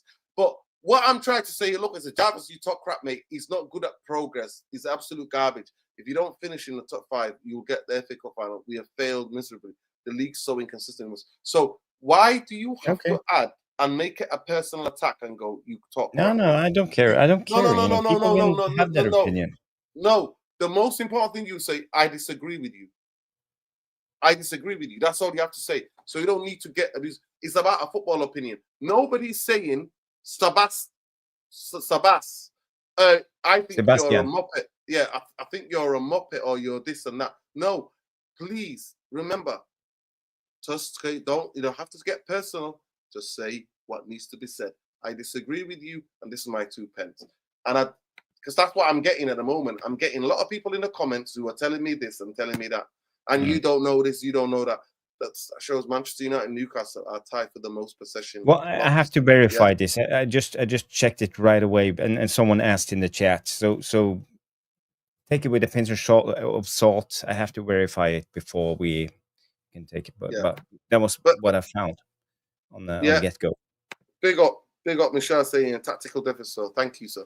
Listen, we could talk about this all day and night, everywhere. I think Bruno, by any means, and I forgot about that. Actually, maybe we should take Bruno back to number 10, but I don't think Amarim's going to do it. I really don't think Amarim's going to do it. He's stuck on the plan. He's stuck on his ways, and he thinks that's what Bruno is. But if you watch the second half of that game, you saw him and Casemiro, both of them got absolutely smashed. Both him, Casemiro and Bruno. Casemiro gassed out after 60 minutes, by the way. He usually always every duel. Elliot Anderson was bobbing us around the pitch. Bullying Manchester United. And midfield is where I played, where Jarvis played. I don't know, Sean, what position did you play in football when you played football? I was a centre back. There you go. And you talk like a centre back as well. Brutal. I've got one thing, actually. I don't know if I can be backed up, but big up to Ayak. He says, Free Sudan. It says, free Sudan, free Christians in Nigeria and free Palestine. Big up. I agree with you. We should free the Christians in Nigeria. But also, can you tell the CIA stop funding Boko Haram? Can you stop the CIA and MI6 on them? Stop telling them stop funding and actually putting the Discord in there, in that part. And the Zionists as well, who are in that part of Nigeria, funding this and funding all sorts of so-called terrorist extremists all across I just want the to, Sahel region. as the Nigerian person on the panel, right? I want to take the opportunity to point out that despite what you're saying being, largely correct in many parts of the world and in history, the radical Islamic terrorists are perfectly capable of coming up with their own radicalism on their own. It's not necessarily always funded by CIA or other people. I think these people are perfectly capable of coming up with their own craziness on their own and coming up with their own funding from ISIS or other parts of the world that share their terrible agenda. And I think it's worth noting for this person that the biggest victims of the crimes are also fellow Muslims. So while there's a propaganda effort to make it seem like a Christian thing only, the people who are suffering the attacks of Boko Haram and the likes are the Muslims also who live in that area and in immediate proximity to everything that is going on. Yeah, it's always the way. That was my second point to point out before you came in. Majority of so-called Muslim extremists, which I don't believe, and I always ask the question, why has ISIS never attacked Israel? Why has Al Qaeda ever attacked Israel? I can show you the proof on anywhere, any platform you want. I can show you proof ISIS fighters and Al Qaeda fighters being treated in Israeli hospitals.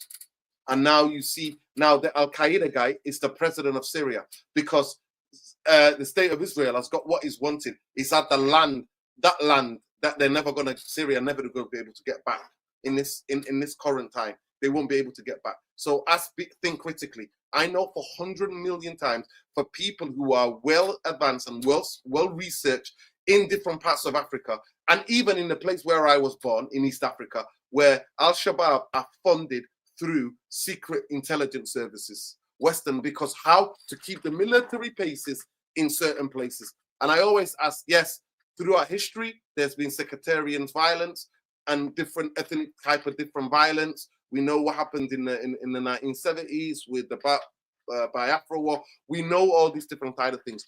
We never needed CIA, or we don't need outsiders or intelligence services or Western intelligence services to be able to do what they've done, Sean. But I know for 100% fact that in terms of in militarism, and I can say this because I've read the books and I've done the research, that majority of so-called Islamic terrorism in the world is funded by, and all of the fingers and all of their prints are all over the Western intelligence services. Because why is it? It serves agendas, and everybody who knows. And those of you who don't know, don't take anything I said. Go and research it yourself. But I don't want to argue about this point. That's not the objective of the show, but I disagree. We'll finish on this point. Yeah. Big up to and love to the people in Tanzania as well. What's going on there is shocking. But all I know is that the way what's going on in Africa, somebody who survived civil war as a child, I can tell you this. But for the Western countries, for Europe and the West to be what they are, Africa has to be where it is. And that's not by mistake. That's all I want you to know. It's not by mistake. And any time in any country of African leaders, Jarvis, who wanted to do well by the country and wanted to use the resources of the country, they always get assassinated. And the history is there. All you have to do is look at it. They always get taken out. Why? Because they're not serving West agenda and multinational corporations agenda. But there we go. Bit of geopolitical there. Sean, happy to come on to the how we see things anytime. Anytime. I can back my things up. The books are here. I promise you, the books are there. The books are there. They're there. They're there. Nordin, can I just say when it comes to this with Africa, I read up on the Sudan conflict the other day because you always talk about the Sudan conflict and I didn't know anything about it, but now I actually do. And I know there's a civil war and there's stuff going on and there's a general for the old army of the nation and there's a militia army and they are in a war by now and some of them are supported by Russians and Saudis and UAE and some of them are supported by others from a Western regime. Countries, so it's not basically UAE, Jarvis, do not have any gold, but UAE last couple of years made $1 billion or something of selling gold. And if you go to Dubai, it's all full of gold. It's the same thing you ask, why is Israel making lots of money from diamonds? There's no diamonds in Israel. And then you wonder why. So Israel and UAE are these kind of satellite states of the empire continuing, European and Western empires continuing multinationals and doing what they're doing. But the UAE are specifically interested in the fertile land and the 7 borders that they have. Strategically, Sudan is a very strategic place. They have 7 I want borders. the record to reflect that somebody on the panel disagrees. No, 100%. Strongly. You can disagree. You can disagree all you want. But what I'm saying to you, the UAE actually were buying up land. They were buying up land to grow things because I don't know if you know. I don't know if you've been to Dubai, Sean, but Dubai, everything's imported. You know that everything's imported. They can't grow food. Yeah, no, I've been to Dubai, and that I think the last thing I'll say on this, right, is I think part of it's kind of in a counterintuitive way paternalistic to suggest that only the West is truly capable of depravity or evil or anything. No, I don't think that. And so I don't think that. And so like that's just going back to my point that like again, like right, I think the Western forces definitely for geopolitical or strategic reasons take advantage of local conflicts. They exacerbate it, they manipulate the tensions, they pick sides, all of that is true. But the underlying fundamental core radicalism belongs to the people who are embarking on it, and those people are perfectly capable. Yes, they're perfectly capable of carrying out vicious violence without the support of or without the influence of any Western force, right? So I think it's important for people. Fundamentally disagree. That's why I fundamentally disagree. The last thing I want to say on this, it's important for. It's important for people and imperialism. People think colonialism, imperialism is over. I don't think it's over. I think it's an ongoing, continuous process. But it's important for people. It's important for people of African descent, both in the diaspora and on the continent, to know that the only place to look for answers is within. Right? There's no secret outside force of evil conspirators that are holding people back or any such thing, right? I think like with the Boko Haram stuff, for example, and the Christian attack and all that kind of stuff. It's these people are, and again, speaking to you as somebody who Nigeria is a 50-50 Muslim Christian country, right? I'm perfectly willing to say that 90%, 95%, 98% of people on this earth want to just live alongside their neighbors and have a good time and eat chicken and rice. But there's a 2% to 5% contingency that are evil. And that evil comes in all shapes, races, colors, religions, creeds, and 100%, forms.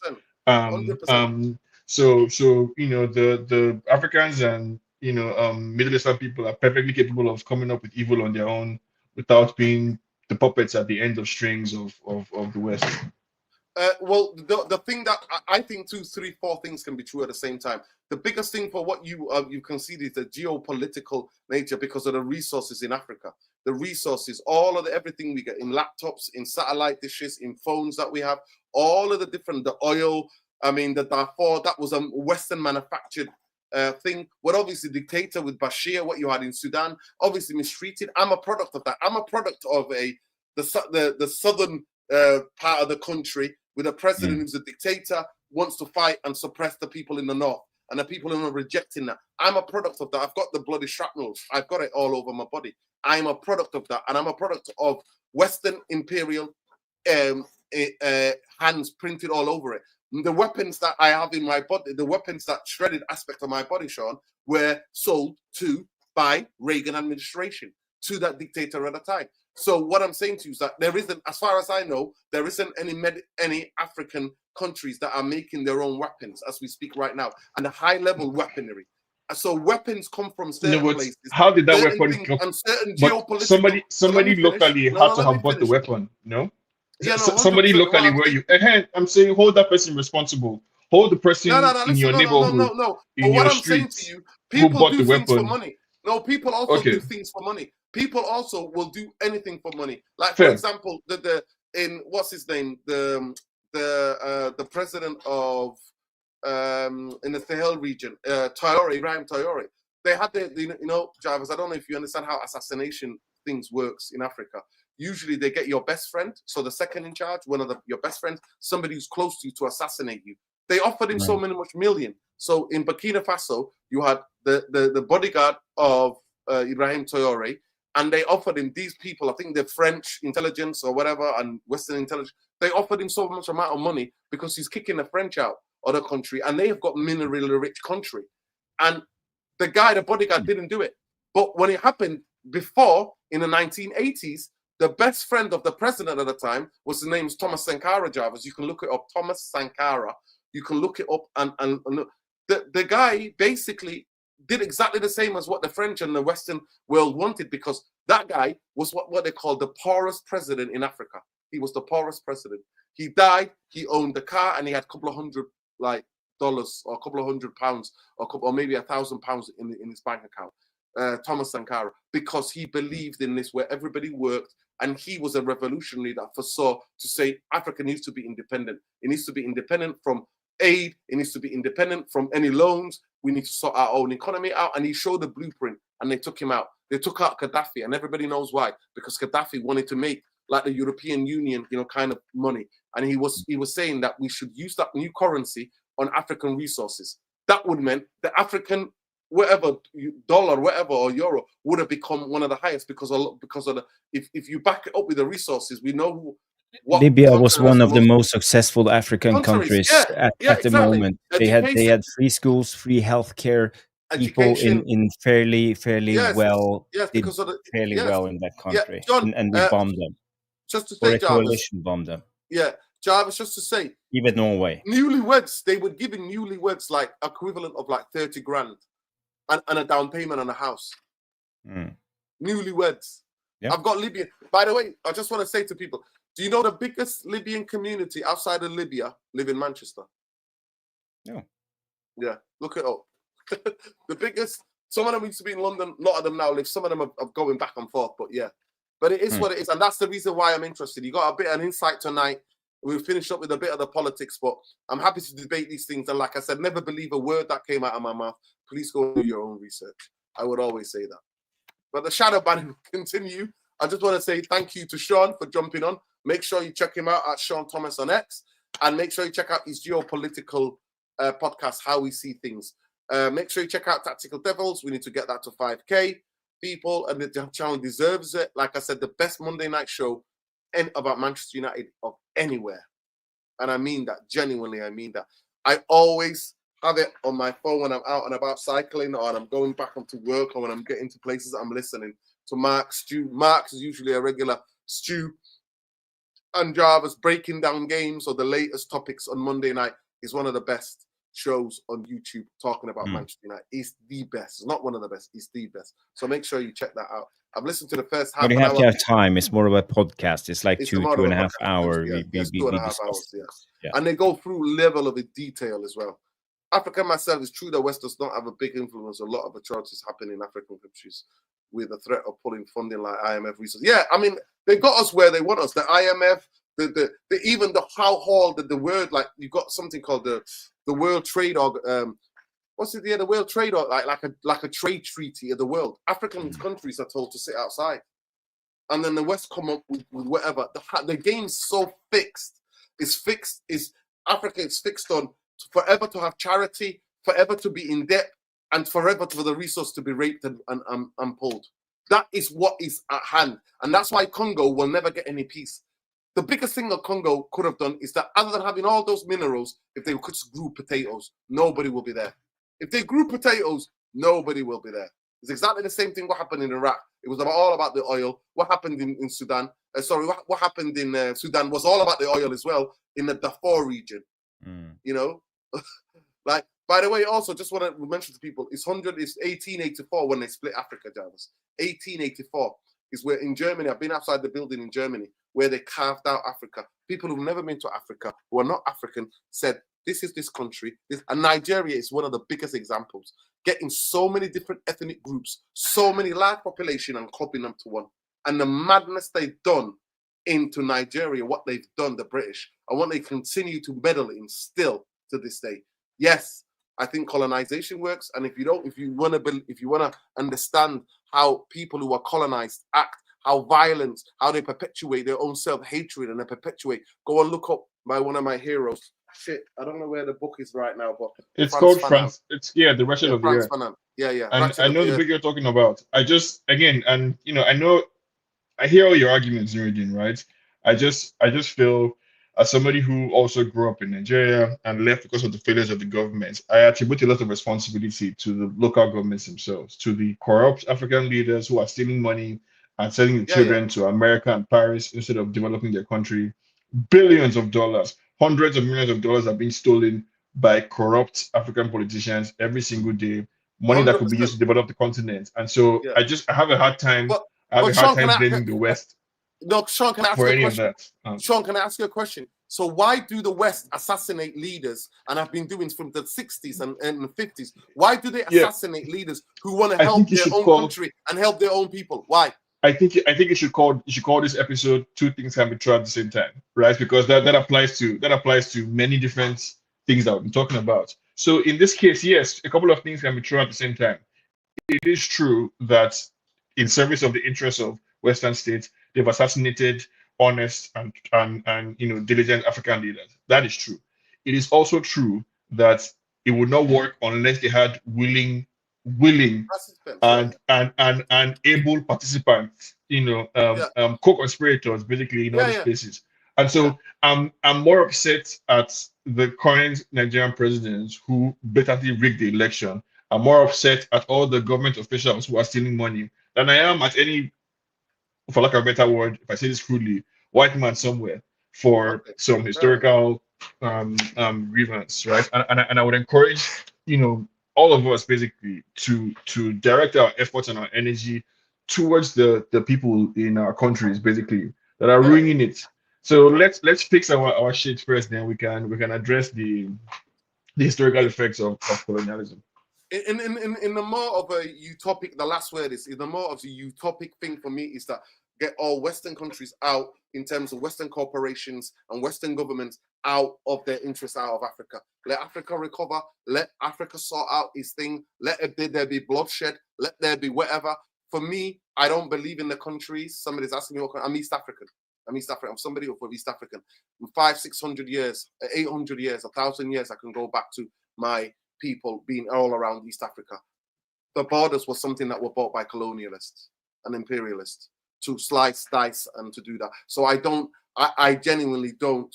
I'm East African. I see Africa as East, South, Central, North, West. I don't see it as these countries because these are artificial borders and there's nothing inherently African about where borders are. Different ethnic groups, like all human beings, we're not perfect. I am never trying to paint that Africans are rosy or there's something about Africans that's magical. No, I don't believe in that. Africans fought.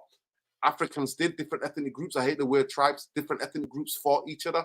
Things happened. There were massacres carried out, just like any different part of the world. But the more of the divide that was created by the imperialists and the things were forever that. And that to me is by design. It's not by accident. It's not something that they've come up with. I thought, oh, we'll get there. No, it's by design. That's why you have assassinations. And to me, most of these African rulers, yes, I do understand. And a lot of them, unfortunately, I always say, have Africans leaders who are never educated in the West, because that's where the connections start. That's where they learn the corruption. And by the way, the only thing I would say that African corruption is not an African problem. It's a world problem. Majority of the politicians in the world are corrupt. It's all about self-interest. And all countries struggle with that. It's just that Africa, they're more blatant and honest about their corruption. Peace, love, and light, people. We can be here talking all night. Like I said, never believe a word I say. Big up, guys. Do the research yourself. Like I said, do the research yourself. Do the research yourself. Love, love, love, people. Big up, Jarvis. Appreciate you, Jarvis. Yeah. Free Sudan. Free the Congo. Free Palestine. Free everywhere where people are oppressed in this world. All the indigenous people, solidarity and love. Where the people are oppressed in your households, don't oppress anybody. Don't mistreat anybody. Treat people how you like to be treated, people. Trust me. Treat how you want to see the world change. It starts with you. How you treat yourself, how you treat other people and the people around you. That is how you make a change. We cannot control what we can't control, but we can start with ourselves. and the people around us and how we treat each other. Mm. And the understanding. There's nothing new in the human condition, people. There is nothing new in the human condition. Nothing. Majority of African politicians are so-called Africans. Yeah, 100. Yeah. Because, but what I'm saying to you, the way me and Sean disagree, Sean is trying to uphold those people. I'm saying to you, they're incentivized by the Western way of imperialism for them to be corrupt. And majority of them are educated in the West. So that's what I would say. Traoré is being educated. I think he got most of his education in Burkina Faso. Look him up, Jarvis. Traoré, Ibrahim Traoré. He was educated in, and he saw what was happening, and he wants to make a change. But I think the 26 times now they tried to assassinate him. 26 times, Jarvis. 26 times. By the way, get in the comments, who was the most attempted assassinations against in world history? Who was the most attempted assassination? He died a couple of years back. He's the leader of a small island off the coast of the US. Castro. There you go. Boom! Jarvis got it. There you go. I think it was 499 times. They tried Cigar. They tried Cameron of the CIA. They tried so many different things to get him. Cigar. You know what he had? You know how he survived all those assassinations? He actually had double agents. So he had Cubans who were working with the Americans and the Americans employed as to be part of the CIA. So he was always a step ahead. He literally had a whole team that were working for the CIA going, yeah, we should do it. And then they would always let him go away with it. And that's why you've got to big them up, because they would have been offered millions, Jarvis. Millions. But yeah. Yeah. Love people. Take care. Like I said, don't believe anything I said. Go and research it yourself. Free everybody. F Zionism and F imperialism. Hold tight with all the different indigenous groups around the world, man. They're the ones we should be learning from. They're the ones that we should be listening and learning from, because trust me, the ecological collapse is coming. I don't want to be doomsday, but yeah, I think we need to go back to being living. By the way, that's the last one. Somebody said the more we run away from the old ways of living in nature and one with nature, the more is the end of our species, Jarvis. Somebody famous said that. The more we run away of being in one with nature, the more it's affecting our mental health, it's affecting everything. We need to be outside. We need to be in nature. I can imagine you don't need to be Jarvis, you and your heritage Sami people. I think you need to be inside now, warming up, and spring you can go out and be in nature. With your golf. You know what I mean? Now it's hibernate time. Get the golf out. Do you ever try to do a bit of golf in the snow? That would be crazy, no? No, I never tried it. No. I can just imagine the ball bubbling, like going on the ice. Yeah. Could be possible. Maybe I should try that. Yeah. 100%, Danny. Yeah, it was one of the biggest genocides. Yeah, Africans and Asians have built that place in heat. That's why I can never go there. Never. But anyway, love and light. You got 2 hours and 12 minutes. Peace. Take care. Good night. Take care. Smash the like. Bye-bye.